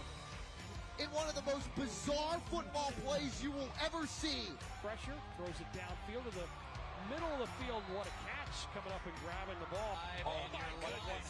I had no idea it was one-handed that he grabbed that thing and hauled it in. Another rush, they're gonna throw the screen and it's intercepted. How about the big fella, Akeem Davis? Davis staying on his feet. Look at him go. Davis. They can't bring him down. Akeem Davis is still moving. At the 30, at the 25, he's stuck out of there. Are you kidding me, Akeem Davis? He is in for the touchdown. 55-yard field goal from the left hash. The kick is up, and it is. It's good at the buzzer. Bryant is the hero for the Buccaneers. Hampton Hyundai has been family-owned and operated for 25 years. And at every level, we're a part of the community. A community that understands the importance of serving where you live. At Hampton Hyundai, we don't just offer exceptional selection and availability. When you choose a Hyundai from Hampton, you become part of our family for years after your purchase. Hampton Hyundai, Hollywood Boulevard, Fort Walton Beach. Hampton has it. Jared and Laura really know this community. They have deep roots in the community. This is where we live. This is our home. So what we do is that much more important to us. We get the heartbeat of this community. We get what's important because we've been here so long. We know the community and we show where the weather is going to be impacting the most. Every day, every morning, when that show starts at 4:30, I have a responsibility to our viewers. I think that's how we view the show and our responsibility within the community too. When breaking weather happens, I feel a big responsibility to the viewer. And the fact that they turned on WEAR and trust Laura and Brooke and myself, it is, without question, a privilege. I never lose sight of how important it is that somebody is waking up, planning their day, having their coffee, and listening to me and our team. That's why it's nice to be on a team and feel like you're a part of the community with these deep roots. We've got Northwest Florida's back. Weekdays on Charge. You got anything you want to tell me? What is it? CSI Miami and CSI New York are packing the punches. Prove it. That is what I do. Let's be ready for anything. Everybody get down! Miami-Dade Police Department, NYPD. Go, go, go! When we have the evidence. That makes you a murderer. Get your hands in the air. CSI Miami and CSI New York. Weekdays on Charge. Check your local listings for channel information. All right, everyone. I am here with Booker T. Washington head coach Ryan Anka. Now, coach, it's the first game of the season. What are you seeing from your players so far tonight? Normal first game, issues, some penalties, late substitutions, a little bit of conditioning. It's really hot, humid. Both of us had little practice outside this week because of the crazy weather. But besides that, normal week one woes. We're converting on some stuff and look lazy or lackadaisical on some stuff that we definitely got to get fixed. Yeah, still early in the season, early in the game. So what's your game plan going into this next half here? Yeah, next half is just to slow things down, take control of the basic stuff, execute kind of how we started the game, and then put a whole second half together. So we feel like we're the better team, and we're going to go show that this second half. All right, Coach, best of luck to you. Thank you. Thank you. All right. Head coach Ryan Anka, his Washington Wildcats, took the early lead. They got the big break on the fumble on the opening kickoff. They recovered, converted with a touchdown, but actually fell behind later in that first half and had to come back late to tie the game at halftime. We're all tied up 20-20 here at Pine Forest High School. You're watching Gene's Floor Covering, Friday Night Rivals. Catch highlights from tonight's game and more from across the country at Friday Night Rivals on Instagram, Facebook, YouTube, and TikTok, and Friday Night Rivals on X. Synovus is proud to support our community and the student athletes who live here. Each week this football season, when a local team competing on Friday Night Rivals drives inside their opponent's 20-yard line, they'll be in the Synovus Red Zone. Here's where teams want to be. So pull for your team when they take the field on Friday Night Rivals and cheer extra loud when they reach the Synovus Red Zone. Watch Friday Night Rivals on WFGX 35. Get there. Sports bring us together. They're the moments we cheer for, argue over, and remember for years. But more and more, the games fans love are getting locked behind paywalls. Another app, another fee, another way fans get left behind. Fans are tired of losing access to their favorite teams. Sports belong where everyone can watch them, on broadcast TV.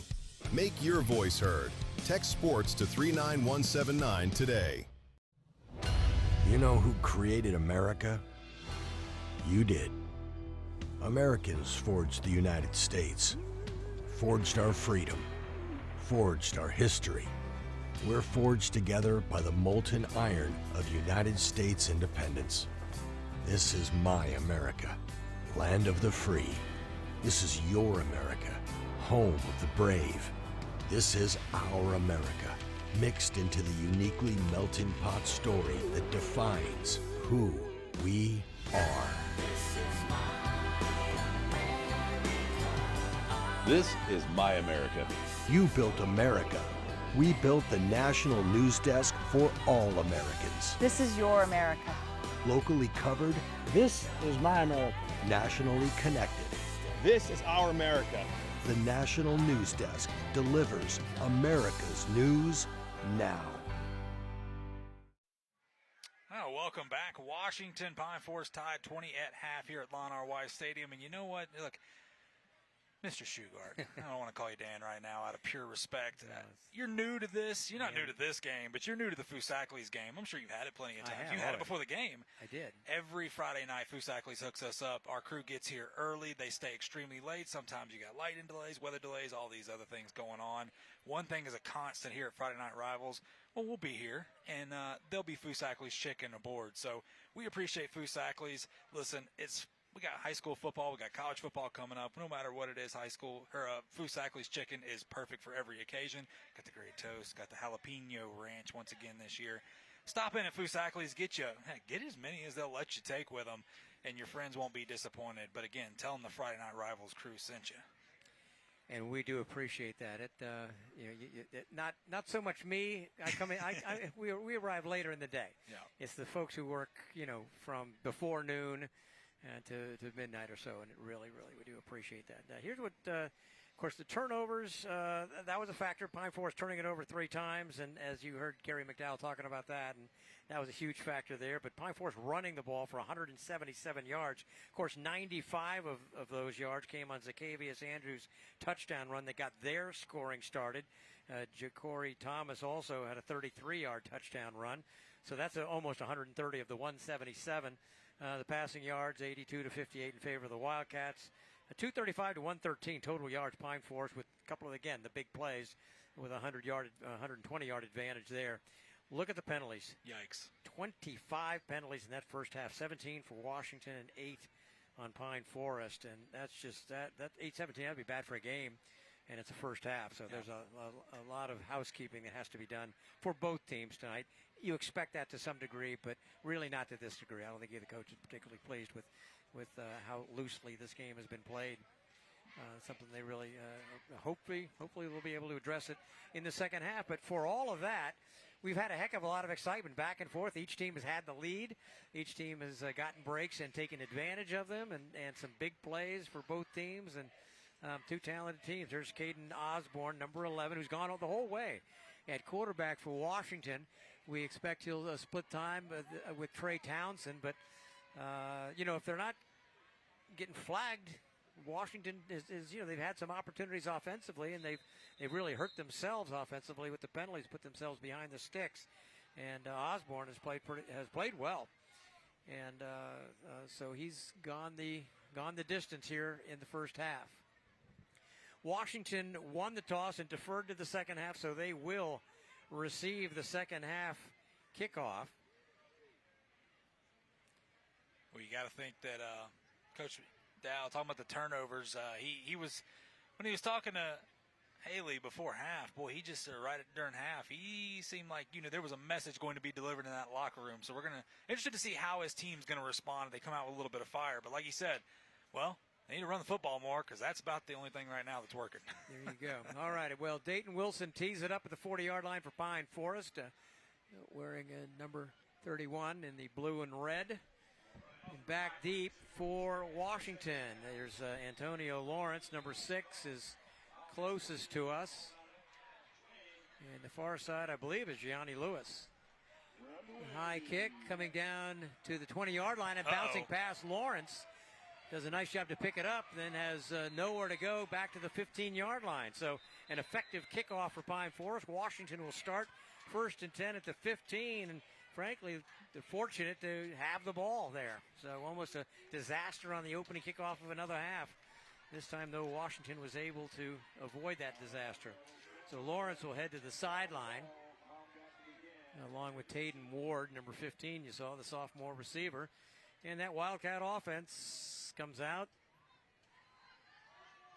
and will take over, start the drive at their own 15-yard line. Yeah, you talked about Osborne going the distance. It will stay that way. Number 11. Impressed that big offensive line for the Wildcats. Remember, they really ran the ball effectively early in the game. And see if they try to go back to that. Although Pine Forest did adjust defensively, but banging ahead for about 4 to 5 yards there on first down is Benson. Charles Benson, big number 2. Offensively for Washington, a 215-pound senior. Yeah, this setup with Leroy Murphy sitting there at fullback has been very successful for him tonight. And again, we talked about an A-gap. I mean, they're just running it right down your throat, not getting fancy. When they run an A-gap right there in that handoff, boy, they have been 3 to 4 yards every single time. And now they have the H-back in there as well, Dash Murado, number 30, on the wing, and more blocking. He usually is in the ball game, sometimes pass protection, but more often than not, he's in there. They're going to be running it. Defensively, it's Jaden Robinson, 17, the tackle right there. 3rd down now and about 3, a long 3, so big defensive opportunity for Pine Forest. Flowers, who's been an important target tonight, number 8, he's split out, actually flanked out to the left. But they hand it to Benson, who bangs ahead and be close. Very close to the first down. Looks like he might have it. He might have fallen just across the 25-yard line. Yep, they're going to give it to him. Well, they have gotten, and again, the simple plays, but they have gotten kind of that last yard on the runs, whether it's Benson falling forward or the big offensive line pushing. And there you see 61, their center, Bond McDaniel. Your center, 4.3 GPA, member of student government. You know, of course, he's going to be calling the signals at center. Yeah, 285, 320, 285, 290. You got him right there, 235. He's still a big fella, but he's got some big fellas around him. He's got makes a lot of calls on that offensive line. And again, Benson ahead for a couple of yards. And the tackle in there, again, made by Jaden Robinson. Yeah, he's shaking his arm like he got shaken up a little bit. He'll get replaced by number 15, Antonio Thomas, the 5'10 senior defensive end. And Benson goes to the Washington sideline. So you have in the backfield, you have Murado is the H-back. And you also have Leroy Murphy, 33. Second down and 8. And that'll be false start. Murado was going in motion, but it was 75. False start Min offense. 5-yard penalty. Remains second down. Yeah, went a little confused right there. Yeah, Min Win, number 75, the left guard. It popped up and looked behind like, I thought that was the snap count. So now they really do have a challenge. Second down and 13. 2 receivers to the left. Caden Ware. Oh, again. And that looks like that'll be Josiah Long, number 72.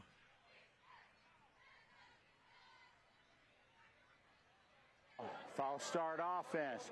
5-yard penalty. Still second down. Well, the penalties continue. Wow. For Washington.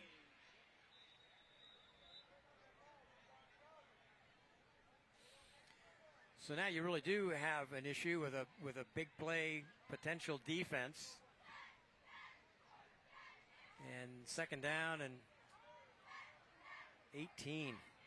Or rather, second down and 18. So get about half of it back if they can. That's complete to the 30 and wrapped up and dropped quickly. That's a Ware on the catch. It's a great pass. And Kentrell Brookins made the stop. Caden Ware on the catch. Yeah, really good route by Ware, and even better ball by Osborne.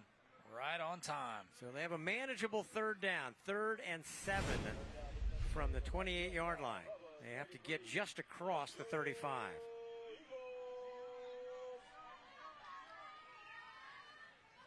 Nice grab by Ware. Good hands. He's a basketball player, a guard, so he's going to have good hands.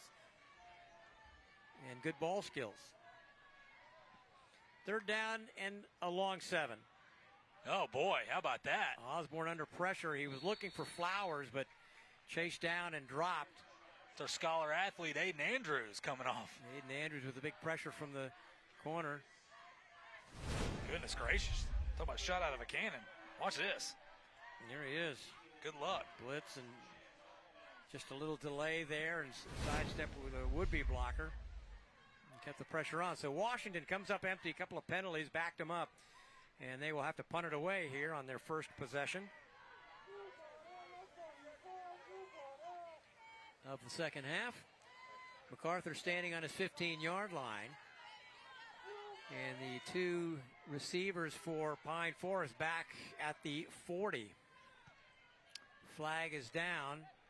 It's going to be too many men on the field for Washington. And they whistle the play dead back to return the punt. Andrews is back there along with Deontay Small, I believe. They probably want them to just re-kick this after that roll. There was a Wildcat player. He was about at the numbers when they snapped the football.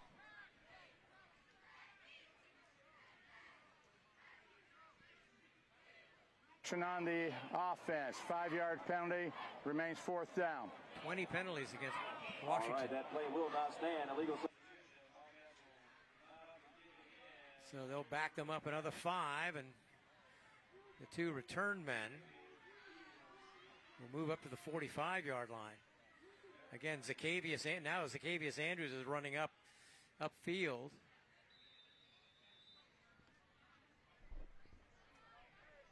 And so just a solo safety back there.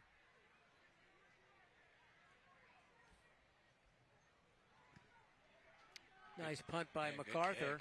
The flag is down, of course, and taking it is Brookins, I believe, number 5, and took it on the run and brings it back inside the 30-yard line to the 27.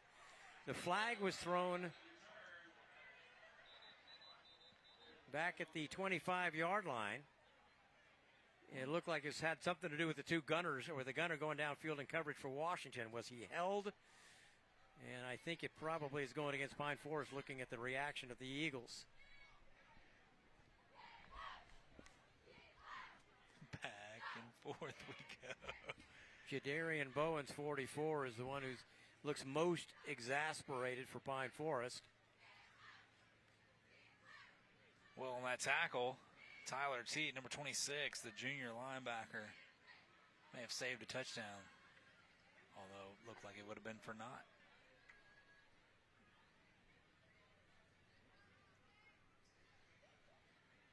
And here's the call. We have holding on the receiving team during the kick. We'll go back to the end of the kick, mark off 10 yards. We'll have first down for Pine Forest. So the return is not for naught. You just lose 10 yards of it. So the hold, if the hold had happened behind, behind the return, then you go to the spot of the foul and back it up. But because the hold occurred downfield, or rather upfield from the return, you take it from the end of the run. Hey, listen, it's good to see an offense and a defense on the field because I feel like we were in pump formation for 5 minutes there. So see where we can go from here. All right, well, Pine Forest will have it at the 40. Well, now they're backing up again. No, they're not. They did not step it off from the end of the run. They stepped on it the off. return, 10-yard penalty, first down. All right, so they did back it up from the spot of the foul. It looked like they were tacking down to the end of the run, and they'll correct that. So to go they go back to the 37-yard line. First and 10 for Pine Forest in a tie game. Thomas hands it off to Andrews, and boy, the first guy doesn't get him, does he? Nope. And it's just every time you kind of hold your breath, waiting on him to break the big run. That's Isaiah Milligan making the stop, number 12. And there he goes. He stepped past a couple, and Milligan, Isaiah Milligan, number 12, senior linebacker. He is the second. He was second on the team in tackles a year ago.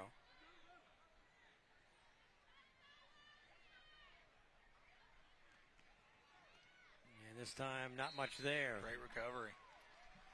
A little late, number 19, Jabari Thompson had his nose in there. And Darius Murphy, the middle linebacker, number 9.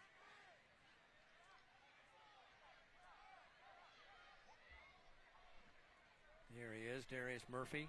Moved from outside linebacker to the middle. I asked Ryan Anka how tough that adjustment had been. Just had to be more physical, which he has been. So he's handled it really, really well. It's been a great position at Washington. Thomas slides down for about a 2-yard pickup, but it's going to be fourth down from about the 43-yard line. And the punt team comes on for Pine Forest. Yeah, Thomas lost his footing. It looked a lot worse than what it was right there, which is probably a good thing he got down when he did. So each team has had a possession here in the second half, and each team has had to punt it away.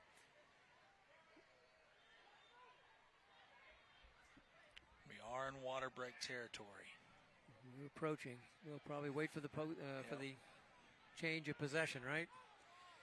Dayton Wilson back at his own 26-yard line. Short snap, yeah. But all for naught. Yeah.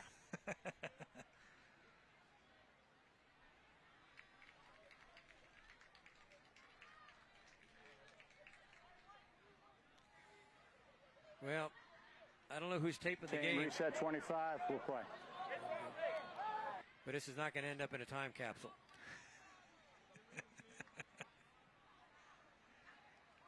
41-yard line, and they'll, scheduled to punt. Secret's out. Ooh, boy. Just got it off. Not a good kick at all. Nope, it gets Good a nice roll. bounce for Pine Forest down to the 36-yard line. It'll stay there. But boy, Washington really Tyler Teat almost looked like he had a chance to block that. It was close. Could be our angle though too.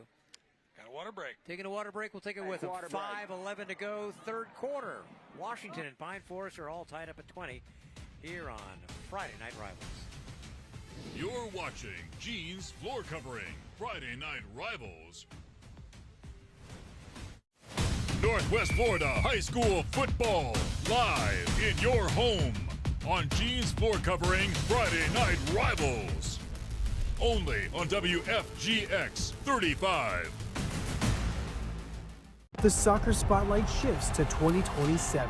32 nations, one prize. But on the pitch is only half the story. Check out Julie Ertz and Kaylea Watt. Style of Play.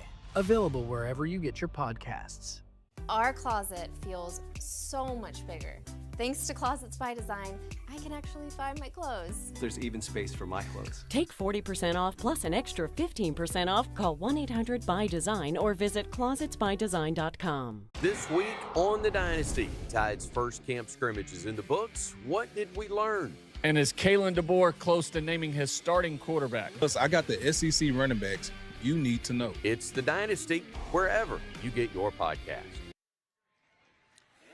5:11 to play here in the third quarter. We're all tied up 20-20. A lot of penalties tonight, and it seems that the game is kind of grinding to a halt at times, but we're dead even. We've seen some fireworks in this ball game, and who knows? We could be cruising towards a really, really nice finish here between these two teams, Washington and Pine Forest. Dan Shugart, Jeff Price, Derek Diamond, Haley Samples here, bringing you the season opener, Friday Night Rivals, here on WFGX. Thanks to the folks at Gene's Floor Covering, our sponsor tonight.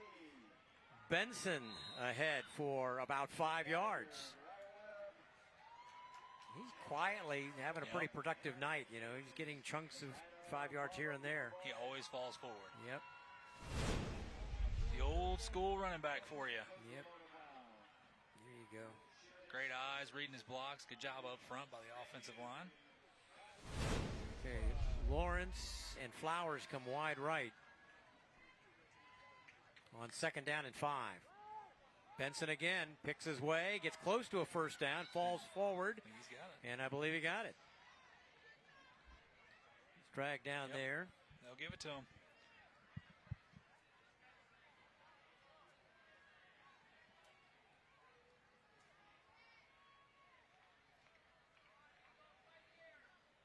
I kind of feel like this is going to be what Washington is this year. Is they're going to be a run-first team. Obviously, they've got some weapons that they can throw to. They want to throw to Gianni Lewis, but they're going to lean on that offensive line, that big offensive line. Well, I think, you know, it's if you can effectively run, and Benson, nice run, gets a nice hole, and he gets out to close to another first down. Gets into the secondary. Speaking of effective run. Dragged down by Kentrell Brookins. And it is the first down, pickup of 10 for Charles Benson. And again, offensive line, nice job there. Yep.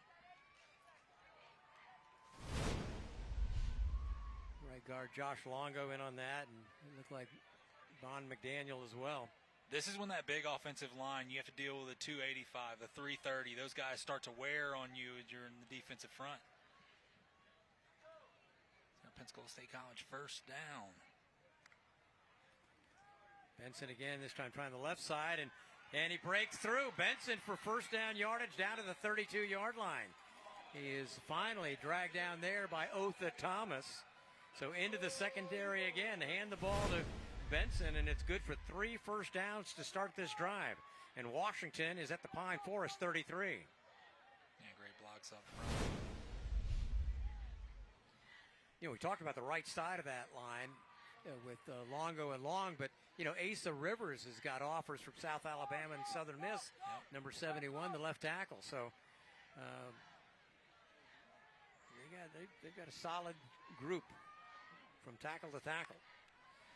Flowers in motion. They give it to Leroy Murphy. Oh, boy. I don't like to see that. The Wildcat down, grabbing his knee.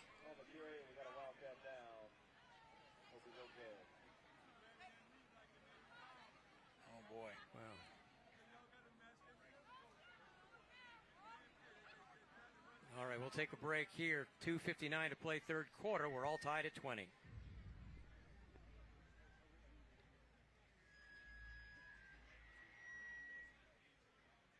Weather in the Panhandle can change. In an instant, you can be prepared with the WEAR weather app. Before weather threatens, access storm tracking, interactive radar, and your Futurecast. Use Follow Me tracking to know exactly how the weather will affect you right where you are. Every day, every season, every condition, on every platform. Download the WEAR weather app today and be prepared before weather threatens. Sponsored by Beret Jewelers. The National News Desk, a network of 4,000 local journalists. This burn scar goes for miles. Covers America's news now. Identity theft is rampant. Locally covered. First major hurricane projected here. Nationally connected. Over $1 trillion being stolen. Choose America's news now. Each weekend from the National News Desk. Saturday and Sunday night at 9 on WFGX 35. Well, Gabe Walker, the junior tight end, being helped off the field for Washington and putting very, very little weight on his feet. Yeah, he's trying, but there's nothing doing right there. Hope that young man will be all right. Yeah. So Walker helped off, a gain of a yard on the last play.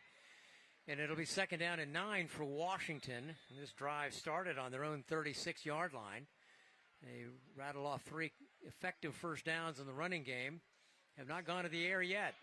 2nd and 9, they hand it to Benson. Met He's in the backfield. met in the backfield, stood up, and that'll be that. And guess who? The defensive end, Keandre Simmons. What a game he has had. 3 sacks in this game in the first half. And then another tackle for loss, yeah. Yeah, he's had a heck of a game, that young man. Yes, he has. This is where, obviously, you get to the fourth quarter. First game of the year, you haven't really, you can run sprints all you want to, but getting in game shape takes you a couple weeks. All right, Lawrence and Flowers come wide right. 2 receivers to the other side. Lewis, one of them, on the left on 3rd down and 11. Osborne, his throw complete. Wow. Caught by Lawrence. Antonio Lawrence, I think that's his first catch of the night. His first downfield catch anyway. He made 22 catches a year ago and one of their best weapons, and he picks up the first down at the 18-yard line. Good throw by Osborne as well. Outside, shoulder toward the sideline. Beautiful catch by Lawrence. Brookins was there on the coverage, or at least to make the tackle after the reception. But 4 first downs on this drive now for Washington, as we are right at the 2-minute mark of the third quarter. No scoring here in the third quarter yet. Washington trying to change that. First down from the 17 to the end zone, and actually cutting off the pattern that time was Latin. And there was pressure coming from the Pine Forest front. That was Aiden Andrews, number 10, Scholar Athlete nominee. And he's put some pressure on. He's batted down a pass tonight, and he's had at least 2 hurries tonight as well. So a pretty effective night for number 10. And Murado will check in for Lawrence. Murado, it's a 2nd down and 10. Murado is an H-back. He's there for pass protection or usually blocking on a running play. But he goes out on the route this time, and Osborne has some room.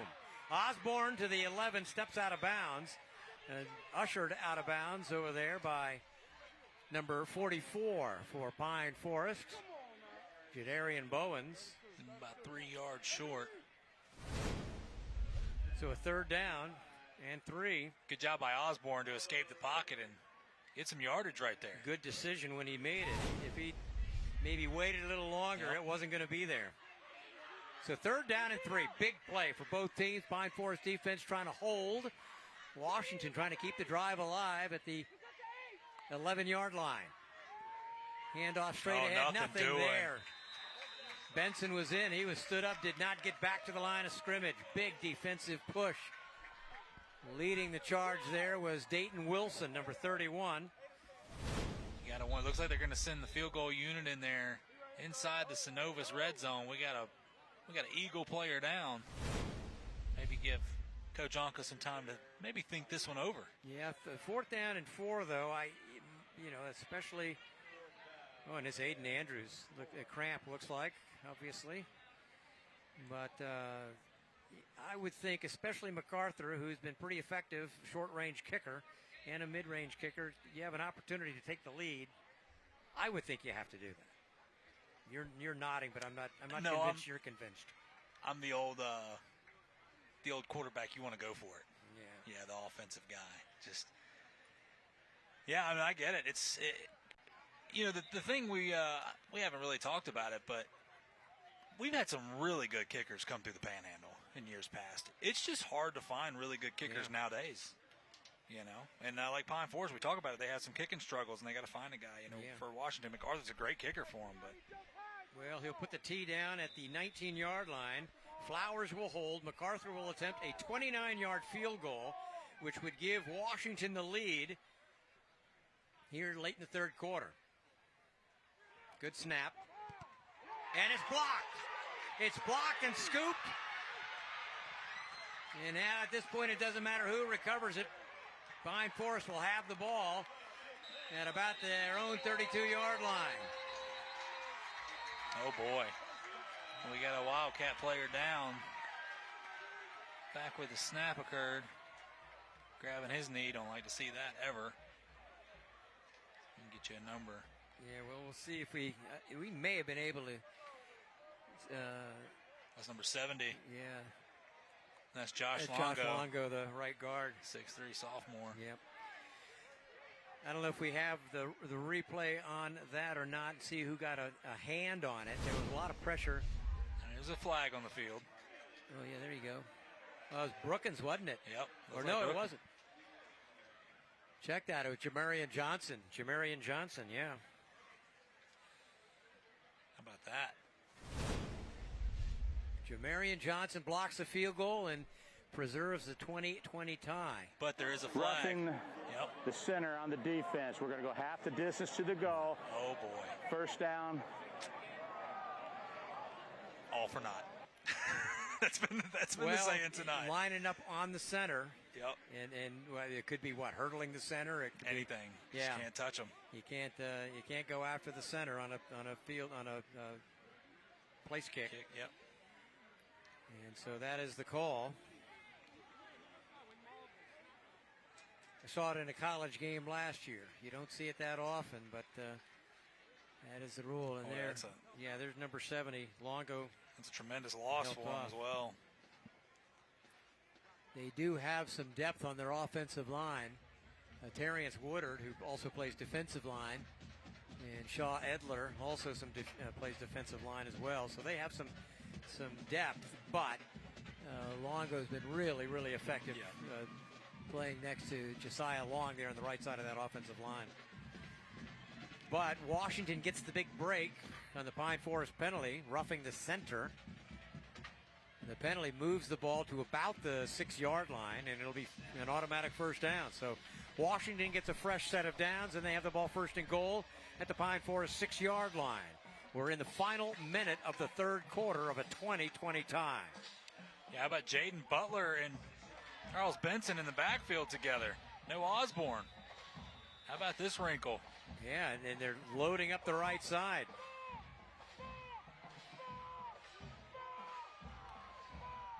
And that's going to be Benson keeps. Benson behind the left side of that line is close. About a yard and a half short. Yeah. Behind the left side of that line, you got number 71, Asa Rivers, the 290-pound left tackle. We talked about him earlier. Southern Miss and South Alabama have already offered. And there you see 71 driving his man back. Left guard, Min Win, I believe, in there. Pine Forest will call a timeout. Pine Forest calls a timeout with 33.9 to go here in the 3rd quarter. Timeout, Pine Forest.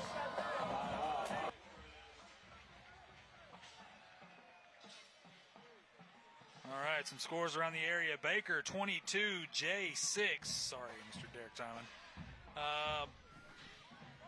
In Prattville, we've got it's about to be a final. Prattville 49, Niceville 7. Let's go down to our Herd Real Estate sideline reporter, Haley Samples. Haley. Okay, so it should come as no surprise that we are seeing some talent out here on the field, and that's because Pine Forest is the home to Super Bowl champion Devin Witherspoon. That's right. If you watched the big game earlier this year, then you know him. You love him. Okay, he's a cornerback for the Seattle Seahawks, and he graduated from Pine Forest, played on this field back in 2019, and I had a chance to sit down with some of his former coaches just a few months ago. That story is still live on WEARTV.com. Check it out if you want to hear more about his journey from Pine Forest all the way to the NFL. Back to you. Yeah. Thank you, Haley. On that, by the way, he signed a 4-year, $132 million contract extension the other day. So congrats, Mr. Witherspoon. All right, second down and goal from the 2 for Washington. Benson hands it off this time and into the end zone for the touchdown. Jaden Butler. Goes Jaden Butler, the senior, and puts the Wildcats back on top. So the Wildcats running the Wildcat. None can do it better, looks like. Great job, Mr. Butler. Even better job that offensive line, just making it too easy. 2-yard run for Butler. Watch it right here in the Peden. 13-play drive, covered 64 yards. And they did it in 4 minutes and 43 seconds. MacArthur, who had a field goal blocked a moment ago, this extra point is up, and it's good. So MacArthur converts, and Washington has a 27-20 lead, and back and forth we go. Yeah, well, we got a couple more scores. Fort Walton Beach up on PHS, 14-0 at half. Pace all over Fairhope at home, 28-0 right now. Late third quarter, Crestview and Lincoln, in a fight right now. 10-3 in the fourth, Crestview up. Wow. We do have two finals. Just went final. South Walton 50, Gulf Breeze 0, and West Florida 7, Walton Braves 52. By Design School Spirit. Yeah, Walton in that 2A district with Catholic, Destin, and Freeport. So Walton and Catholic this year is going to be another. How about that? We've seen a few of those classics in the last decade or so. 27-20 Washington. Booker T on top. 28.9 seconds to go in the third quarter. MacArthur kicking off. The single return man takes it at the 5. Loses the handle for a second, and now he has some room. That is Stahl, Deontay Stahl. And he is run down. Again, a flag is back at the 29-yard line. Of course there's a flag back at the 29-yard line. There's also one right by the 52. Yeah, Leslie McMillan is the one who ran him down. Leslie McMillan, that's a guy who is a starting defensive back, and he's starting in place of injured Tyrone Marsh. McMillan's done a nice job as a defensive back, but he's made some big plays on special teams, big tackles in the open field. Yeah, we talked about there's 3 flags in the field, by the way. Well, one in every area, the middle and both sides. We got a trifecta. These referees going to ice tonight.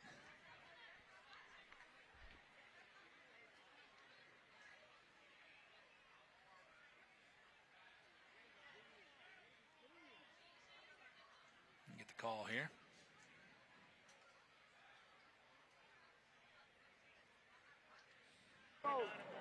Block in the back, receiving team. Block below the waist, receiving team. Holding, receiving team. We'll be enforcing the holding penalty because it's further back. First down, Pine Forest. 3 different penalties.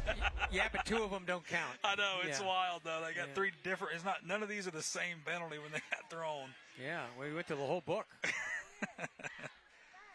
Great return. Yeah, it was a tremendous return, but they're going to start at their own 19-yard line. Some may say all for naught. Well, here we go. Look at this. Is that Andrews? No, it's not. That's Watley. The sophomore. Corday Watley. Everybody talking about Andrews. What about me? No kidding. That man got some fire in him. Look at this right here. Beautiful read. Right outside his blocks. Cuts it up. Makes some guys miss. And tough to bring down. And might be the final play of the third quarter, and it is. All right, Washington leads 27-20, but Pine Forest is off and running here on their possession, trying to get even. They have the ball at the 45-yard line, 1st and 10. When we come back with the fourth quarter of play on Gene's floor covering of FNR Friday Night Rivals. You're watching Gene's floor covering Friday Night Rivals. My moderate to severe Crohn's symptoms kept me out of the picture. Skyrizi helps people feel significant symptom relief as early as 4 weeks and can help with remission at 12 weeks, 1 year, and at 4 years. Don't use if allergic. Serious allergic reactions, increased infections, or lower ability to fight them may occur. Before treatment, get checked for infections and TB. Tell your doctor about any flu-like symptoms or vaccines. Liver problems leading to hospitalization may occur when treated for Crohn's. Control is everything. Ask your doctor about Skyrizi. Jared and Laura really know this community. They have deep roots in the community. This is where we live. This is our home. So what we do is that much more important to us. We get the heartbeat of this community. We get what's important because we've been here so long. We know the community and we show where the weather is going to be impacting the most. Every day, every morning, when that show starts at 4:30, I have a responsibility to our viewers. I think that's how we view the show and our responsibility within the community too. When breaking weather happens, I feel a big responsibility to the viewer. And the fact that they turned on WEAR and trust Laura and Brooke and myself, it is, without question, a privilege. I never lose sight of how important it is that somebody is waking up, planning their day, having their coffee, and listening to me and our team. That's why it's nice to be on a team and feel like you're a part of the community with these deep roots. We've got Northwest Florida's back. The National News Desk, a network of 4,000 local journalists. This burn scar goes for miles. Covers America's news now. Identity theft is rampant. Locally covered. First major hurricane projected here. Nationally connected. Over $1 trillion being stolen. Choose America's News now. Each weekend from the National News Desk. Saturday and Sunday night at 9 on WFGX 35. 12 minutes of football left to play here at Lawn RY Stadium at Pine Forest High School. The Washington Wildcats leading the Pine Forest Eagles 27-20. Washington taking the lead on Jaden Butler's 2-yard run just moments ago to take the 27-20 lead. We were all tied at 20 at the half. The game has been marred by a lot of penalties, more than we've probably seen. It is opening night. You expect some of that, not as much as we've seen, but we're also set up, two teams with a lot of talent, a lot of game-breaking talent, and we are set up for a heck of a final 12 minutes. Pine Forest now first down at the 45-yard line and breaking loose and breaking free for the first down. It's Watley. Is Watley again, the sophomore. He is dragged down by Charles Lyons, the senior defensive back. That's two speedsters there. Lyons is a track man, and Watley breaking that one loose. Down to the 40-yard line, 15-yard pickup, first down. You're going quick. And now Thomas loses the football, and it is recovered by whom?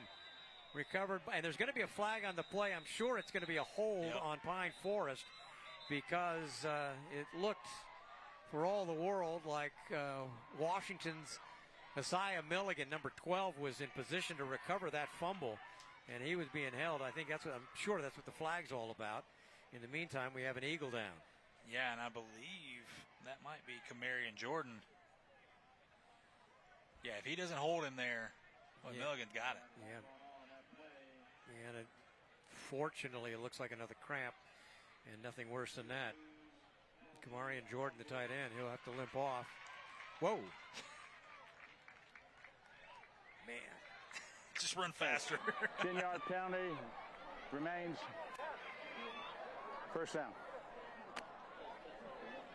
So the penalty is stepped off back to the 49-yard line, the Washington 49-yard line from the spot of the foul. So it's going to be first down and 19 from there.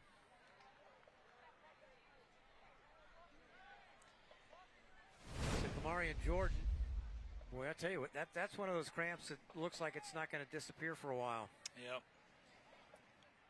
Thomas had it out, and boy, I tell you, it was it's a high IQ play to hang on to Milligan. Yeah, Darius Murphy was the one who knocked it loose. Murphy, the middle linebacker, the senior. He had 4 forced fumbles a year ago, and he forced that one. So first down at about 19 from the Washington 49-yard line. Handing it off. Milligan hanging on. Swung out of bounds that time. Milligan with a stop. And now and there's going to be a flag down. That's a little unnecessary roughness on the sideline. This is going to go against Washington, I'm sure.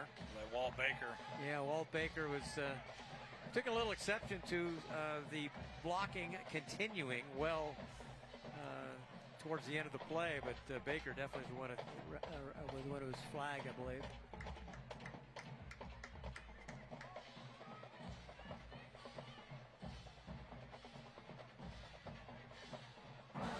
Defense, 15-yard penalty. First down. So that's just a killer penalty on Baker. You just can't do it. Yeah, you got him behind. Yeah. Behind the sticks right there. Why help him out? So 15 yards. Second down.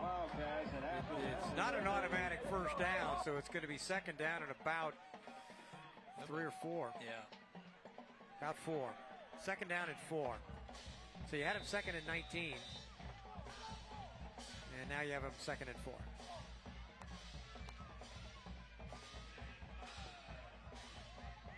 Marion Jordan's back up, walking on the sideline.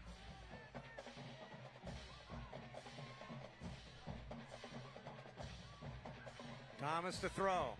Going deep. He's got a man. It is Andrews. Touchdown. Wow. Boy, Ja'Cory Thomas threw a dime right there to Zacchaeus Andrews, who's been running the football so well tonight. They put him out in the slot. Boy, he runs a streak down the field. How about that?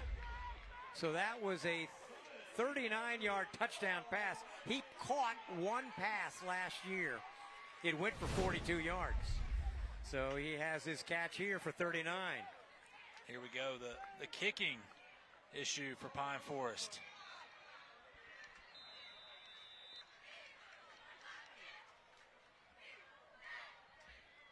Trying to tie it up here. They're going to go for 2. Yep. Well, I was wondering if they might. 10:43 to play. Chance to take the lead. Low snap. Thomas keeps. He's going to be short. And won't get there. So the run fails. But Pine Forest pulls within 1. 27-26. Yeah, low snap again. That's been a little bit of an issue tonight. Thomas handles it well, though. But throws off of timing a little bit. Just about a yard short.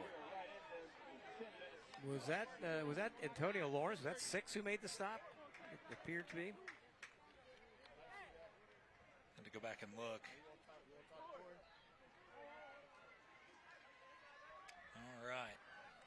It was 9. Okay, Number it was 9, Murphy then. Darius Murphy. Darius Murphy, middle linebacker. Okay, that makes a little more sense. Jack back in the truck. Jack Canavan coming up clutch. Jack Canavan always comes up clutch. He Always. never gets credit for it either. No. Well, we just did that once, so now we don't have to worry about it the rest of the season, right? All right, way to go, Hank. And Hank, there you go. Look at that. What a humble guy. Yeah. Well, see, that's it. That's why Jack is always clutch, because he spreads it around a little bit. Jack's got good friends.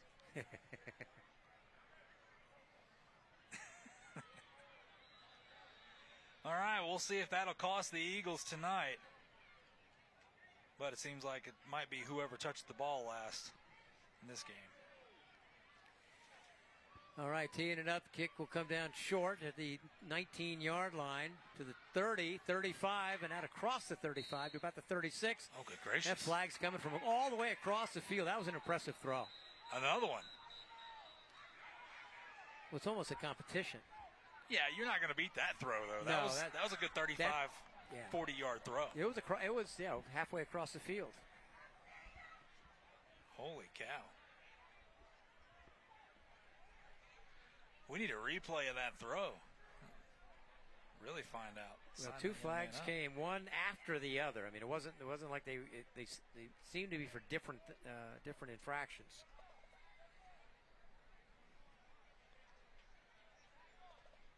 see what decision we have here. They look like they're. It's like Tyler Teat down number 26 for the Wildcats. Get the call here. Man. Two penalties on this play. We had a block in the back, live ball penalty on the return. Then we got a dead ball, personal foul, late hit. Both penalties will be enforced. We'll have 1st and 10 on the 13. Wow. And check this. Well, This might be the highlight here. Okay, here's the return. We have the block return in the back, and then. Wait for it. Look at that throw right there. From the bottom of the screen into the pile. That's a long throw. Love it. And then the other flag comes in, but you're just not as impressed with that flag once you saw that. Well, really, frankly, if you see that throw, you just got to eat the flag. You do got to eat it. You say that I can't top that. I'm sorry. Did you see that guy throw? Anyway, both penalties are enforced. So you step off the 10, and then the personal foul after the play, dead ball. So back on the 13 is Washington. They were out across the 40, and now back on their 13. So another huge mistake for Washington. Another big penalty. With 10:37 to go with a 1-point lead, just wedging it out ahead. Another 3 yards. Looks like it should be no gain, and he just ends up with a 3-yard gain. Yeah, Josh Longo, the right guard, is back in there, number 70 for Washington. That's a good sign. Yep. Josiah Long, Josh Longo, Bon McDaniel, Min Win, and Asa Rivers, the offensive line for the Wildcats, and see if they try to lean on them to eat up some clock and maybe get some points at the end of this thing. Straight ahead, Benson again. He's hit in the backfield. He's not going to get much there. Another great defensive effort by Pine Forest. And again, number 33, one of the last men up off the pile, Keandre Simmons. What a game he's had. Yeah. So 3rd down and 6 for Washington. 9.5 minutes to go as the clock continues to run.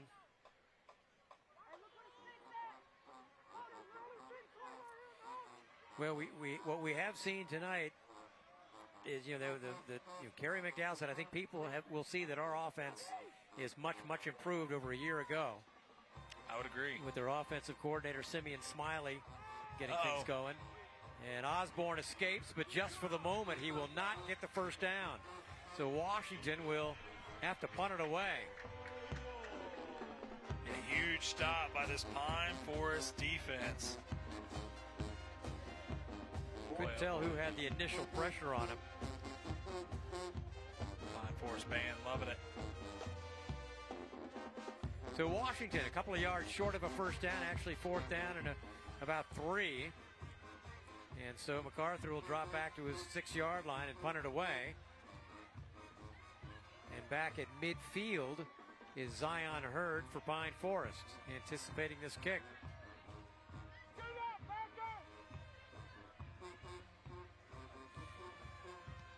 MacArthur gets it away, end over end kick, bounces at the 43. Hurd takes it, and he's wrapped up in midfield, but then pulls away from one tackler, gets about 2 or 3 extra yards out of that before Murphy arrives and helps out. They had a lot of folks in there, Washington eventually. Drake Carter also. 16. All right, well, here we go. And Jarrell Campbell, 23. Giving credit where credit's due because it took a lot of them to bring him down. So Pine Forest has the ball at the Washington 47-yard line. Trailing by 1, 8:02 to play. We saw Thomas to Zakavian Andrews over the top last time. Building a little bit of confidence. They've been able to run the football pretty well, but building that confidence in your quarterback. See what they do here. Well, they'll wait because the flag is down on the snap.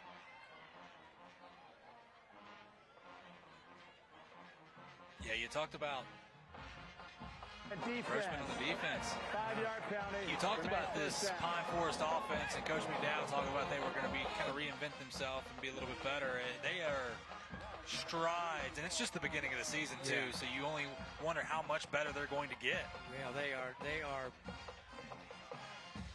furlongs ahead of where they were a year ago offensively.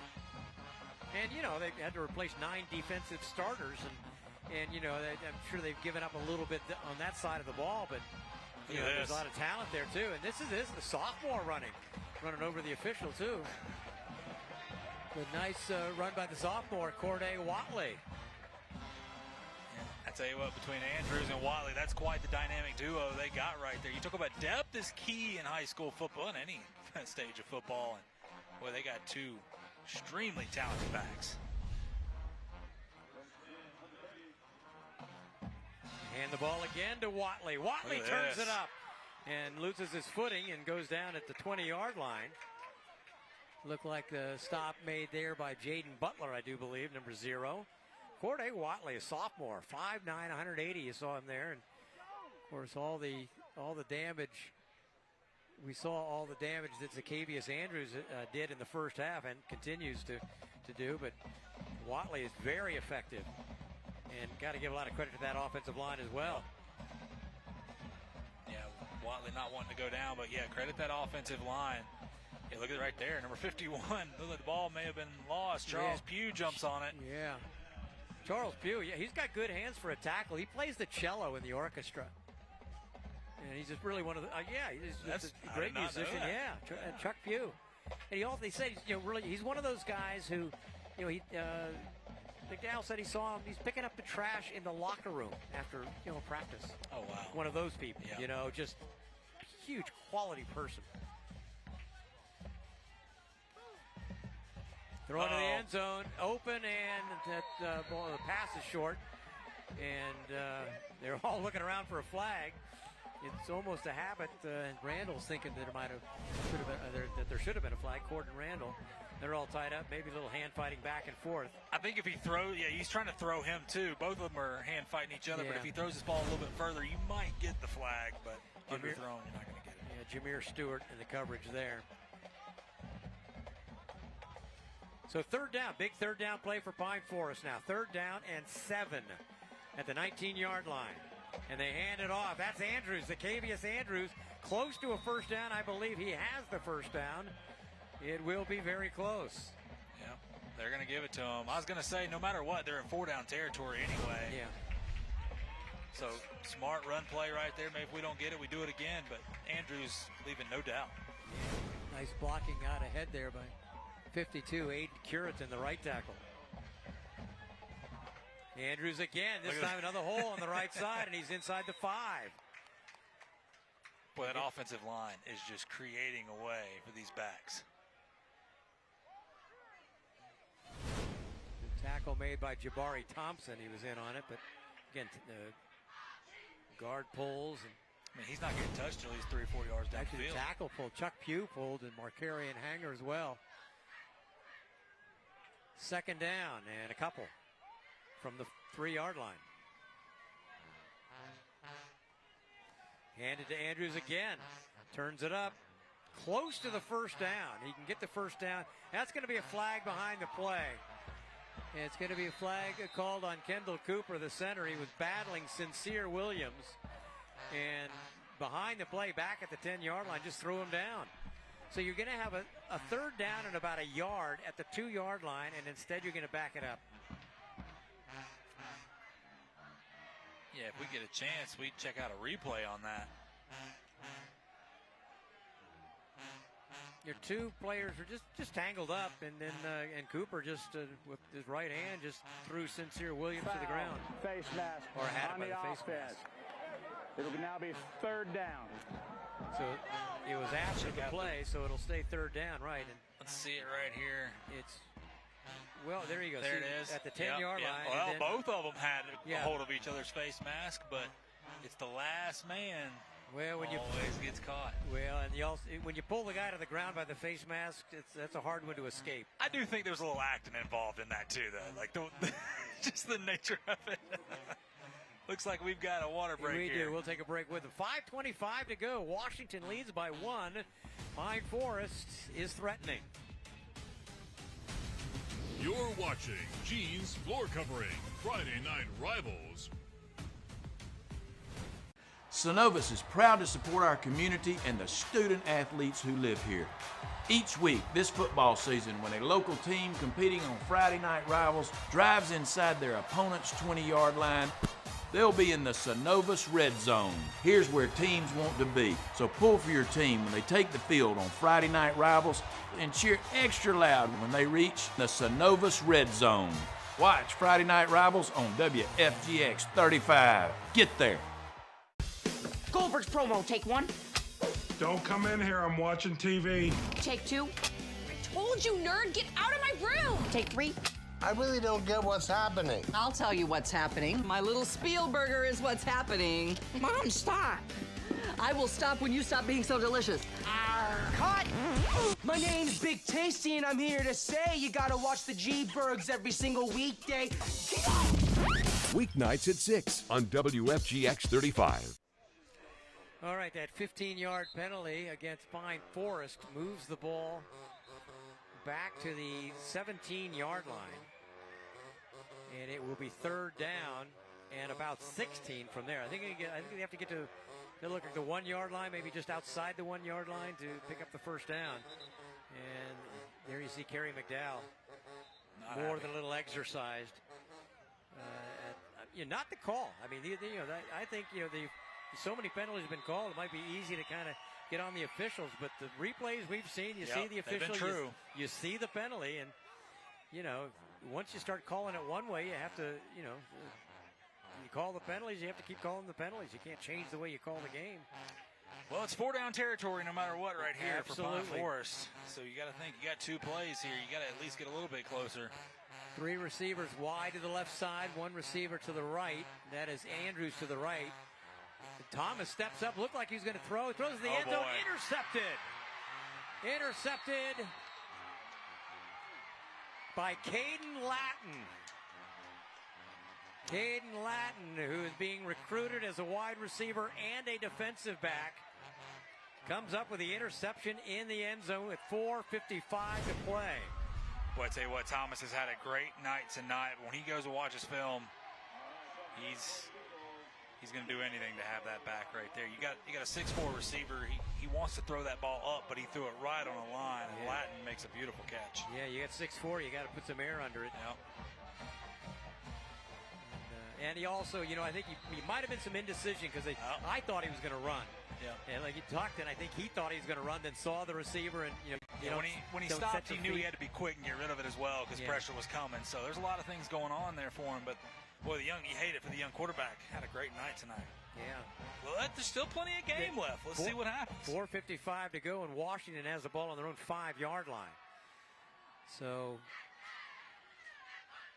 running straight ahead, and bouncing it outside. Looked like he was going to break away for some yardage, but nothing doing there. Very, very short gain. And again, guess who? Aiden Andrews with a defensive play. What a game he has had. Been a good night to be named Andrews for Pine Forest. Aiden and Zacchaeus. That was a gain of half a yard. 2nd down and 9. Clock continues to run inside 4.5 minutes to play here in the 4th quarter. Washington clinging to a 27-26 lead. Eagles still got 2 timeouts.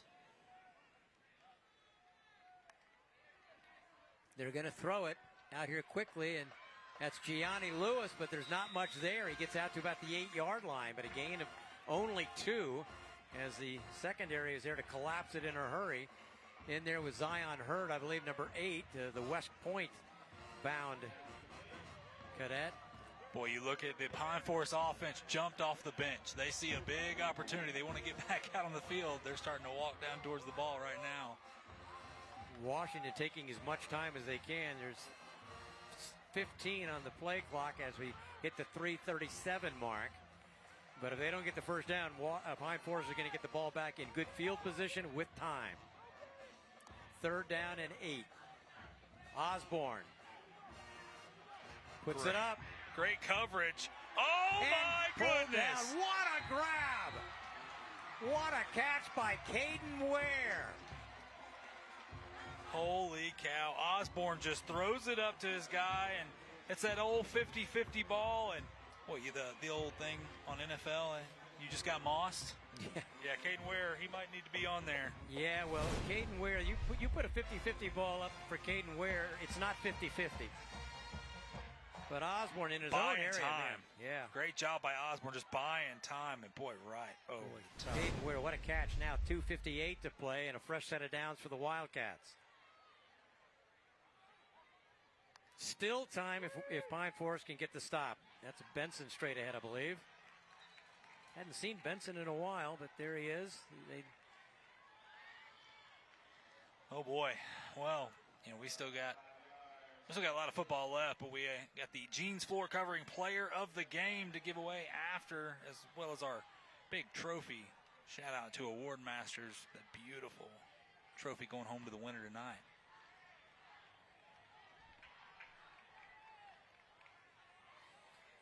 Well, we can't really narrow that down until we figure out how the game's going to come out. Washington's second down at about 5 after that 5-yard gain by Benson. Osborne looking at the play clock, getting it under 5. 2:05 when they snap it, 2:05 left, and out across the 30 to about the 31. So it'll set up a third down and a long 3. In on the stop there for Pine Forest was Rashawn Dennis. Line of scrimmage at 31, and Pine Forest with 2 timeouts, right? They marked it. Yeah, they got 2. What do you do if you're Washington here? Do you just keep running the football, or do you take a chance? Because if you throw an incomplete pass here, it's 4th down and you stop the clock. Yeah. Well, I might not, run something really. I might not make run a conservative running play, but I keep it on the ground. It's only 2 yards. On that hard count. Yeah. And Wildcats, they got 3 timeouts. They'll use one of them. Yep. 1:17 to go. They call the timeout. All right, we'll take a quick break. 1:17 to play. Washington by 1. You're watching Jeans Floor Covering Friday Night Rivals. It only happens once a year and is finally here. It's the Toyota National Sales Event going on now at Eastern Shore Toyota. Choose from over 17 acres of wow and get our biggest savings. Drive a new Corolla from just $169 a month. Or drive a new Camry with up to 51 miles per gallon, just $229 a month. And they all come backed by our exclusive lifetime warranty and so much more at no extra cost. Don't miss the Toyota National Sales Event going on now at Eastern Shore Toyota. Passionate for customer satisfaction. We want you at Modern U. Go Bullfrogs! Bulldogs. I feel like you do that on purpose. We are fielding a winning team. That's the speedy. Our student body is something to see. With great hotness comes great responsibility. And everyone comes out for the big game. They can still turn it around. Show's not over till the fat mama. Team up with Modern U on Modern Family. Weeknights at 5 on WFGX 35. A minute 17 left to play. 77 seconds, Ryan Anka's Washington Wildcats hanging on to a 1-point lead. They have the ball, facing 3rd down and about 3 from their own 31-yard line. Pine Forest needs a stop. They need to stop here to have a chance. Got 3rd the down Wildcat. and 3. They got Jaden Butler and Charles Benson in the backfield again. We see him do this earlier. And the Pine Forest defense loads up. Direct snap to Benson. First down. And there he goes. Shoestring tackle in midfield, but they did enough. The man who saved the touchdown. Charles Benson. Boy, I tell you, it's been a complete effort on offense tonight. The offensive line really stepped up and played well. Boy, when you look at Caden Osborne, what he's been able to do at quarterback, getting better as the game went on. Yeah. Charles Benson, it was just a host of guys here tonight. Pine Forest did a pretty good job taking Gianni Lewis out of the game. Yeah. And they still had an answer for him. I think Lewis had 1 catch tonight. But that's a good sign. Yeah. It's a really good sign. Look at the players. Caden Ware makes a spectacular catch on a big play. You have Keegan Flowers coming up with a couple of big catches, touchdown catch as well. Benson had that 25-yard touchdown catch on a screen play. Butler had a good run tonight. Yeah, and then this is a much deeper team than they have been. But credit both teams here tonight. Like we said, we're not here to give out participation trophies, but both these teams much improved without last year. Question. This is going to be fun to watch them this year. Well, but you know, and they obviously are going to have to clean up so much. If you're Washington, and assuming, I mean, we can't assume anything tonight because everything's happened. Yeah. You know, 103 to go, you got a fresh set of downs, and you know you should be able to snap it and finish it. But all the penalties Washington's committed tonight, I mean, just one after another. If they get out of here with a win, and it appears they will, after all of that, you know, now you've got to fix it. Do they have more penalties than points? It's close. It is close. I mean, that's, yeah. I mean, I'm just being real. It's got to be close. They had 17 penalties in the first half. Yeah. Snap out of the shotgun and take a knee.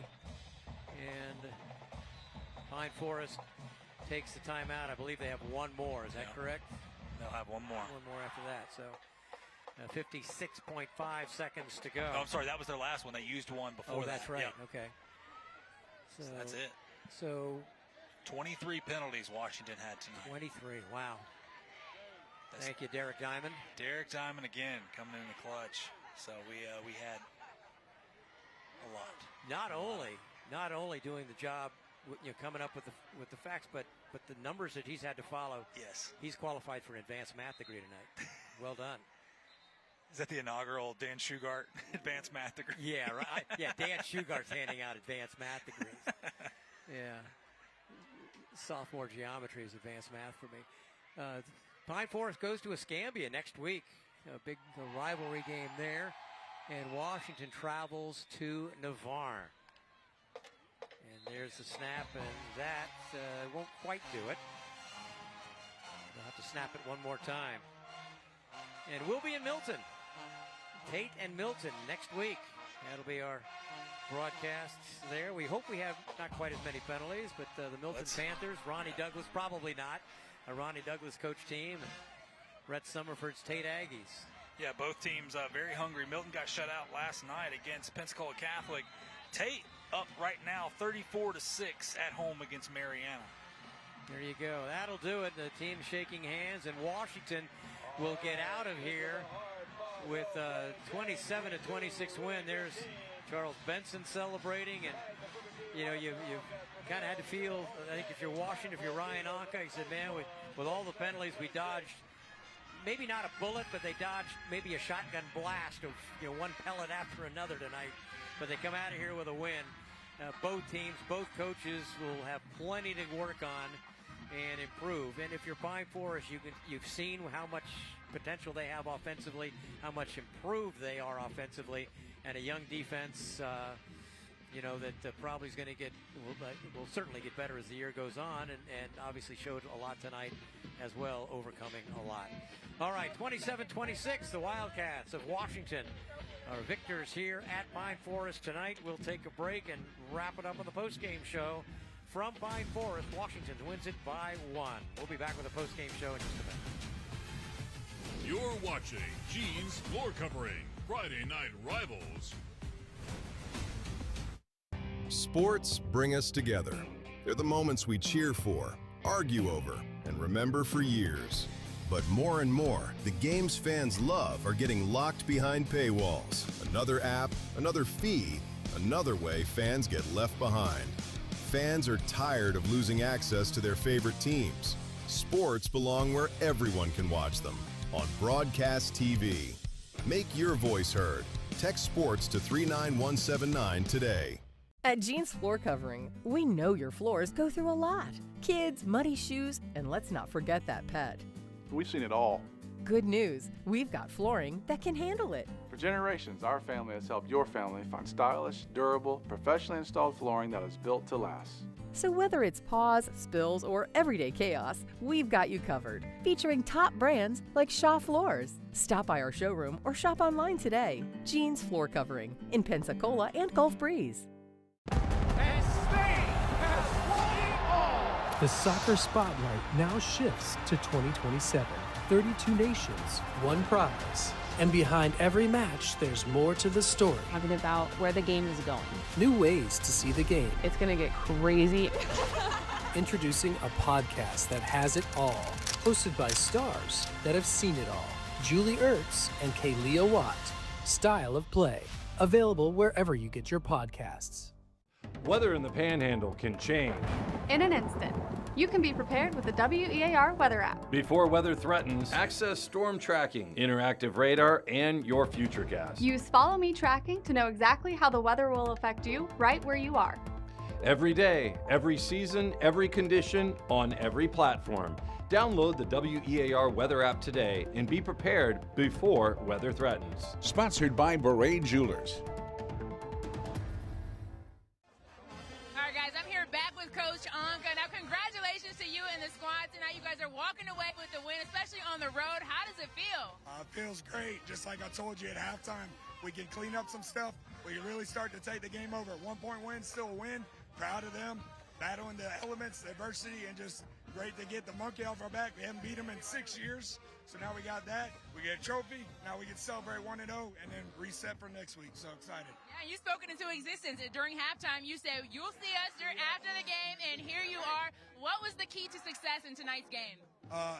Going one more. It's our motto. We live it. One play, one day, one rep, whatever it takes, do one more. And that's what they just did today. Well, without further ado, we want to crown you all the champions, the first winners of our Friday Night Rival Series of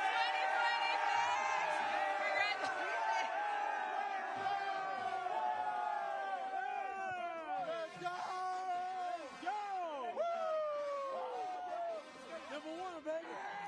All right, happy group of Wildcats there as well. They should be. They're breathing a bit of a sigh of relief, but hey, you win on opening night. That's a big deal.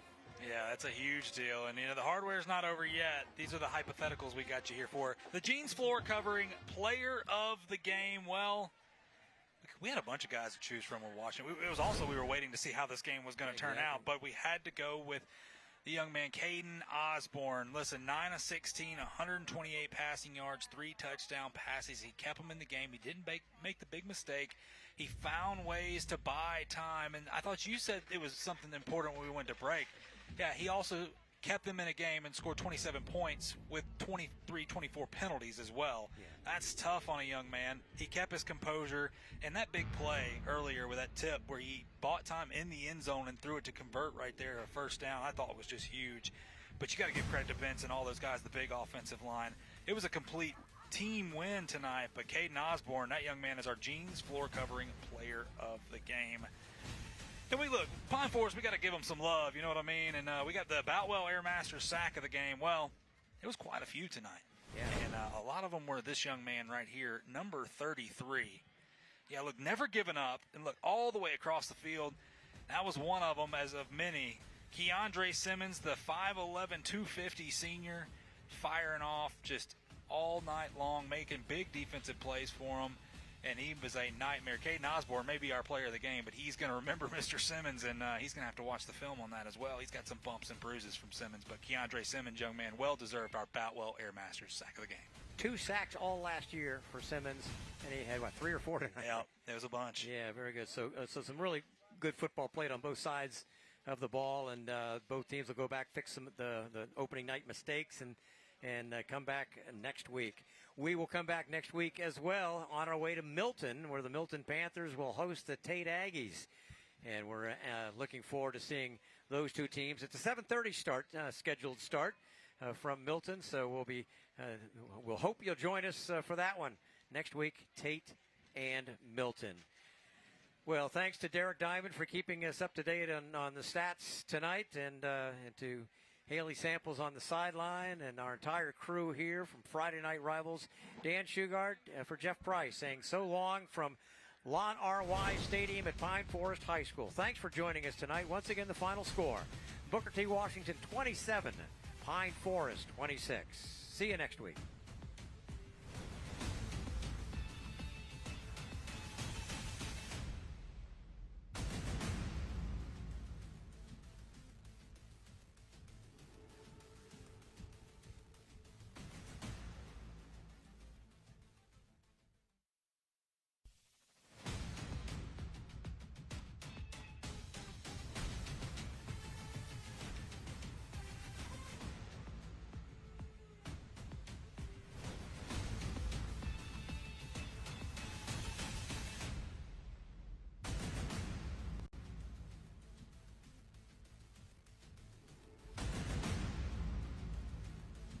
closed captioning for Friday Night Rivals is sponsored by Baptist Healthcare.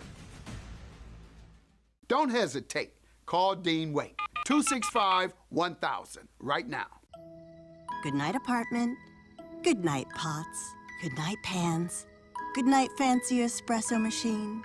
Good night, keys to the sports car you spent years saving for. Good night, DSLR camera, vintage diving watch, and whatever that is. Apparently he knows. And good night, concerns about your stuff or anything that might happen to it. Because you bundled your renters and auto insurance with Progressive. The end. Oh, and good night, neighbor's dog. Good girl. Jared and Laura really know this community. They have deep roots in the community. This is where we live. This is our home. So what we do is that much more important to us. We get the heartbeat of this community. We get what's important because we've been here so long. We know the community and we show where the weather is going to be impacting the most. Every day, every morning, when that show starts at 4:30, I have a responsibility to our viewers. I think that's how we view the show and our responsibility within the community too. When breaking weather happens, I feel a big responsibility to the viewer. And the fact that they turned on WEAR and trust Laura and Brooke and myself, it is, without question, a privilege. I never lose sight of how important it is that somebody is waking up, planning their day, having their coffee, and listening to me and our team. That's why it's nice to be on a team and feel like you're a part of the community with these deep roots. We've got Northwest Florida's back. I've seen it. I know how it begins. What dark work goes on inside their impossible machines, cloaked from us by invisible forces. If they know our secrets, why can't we know theirs?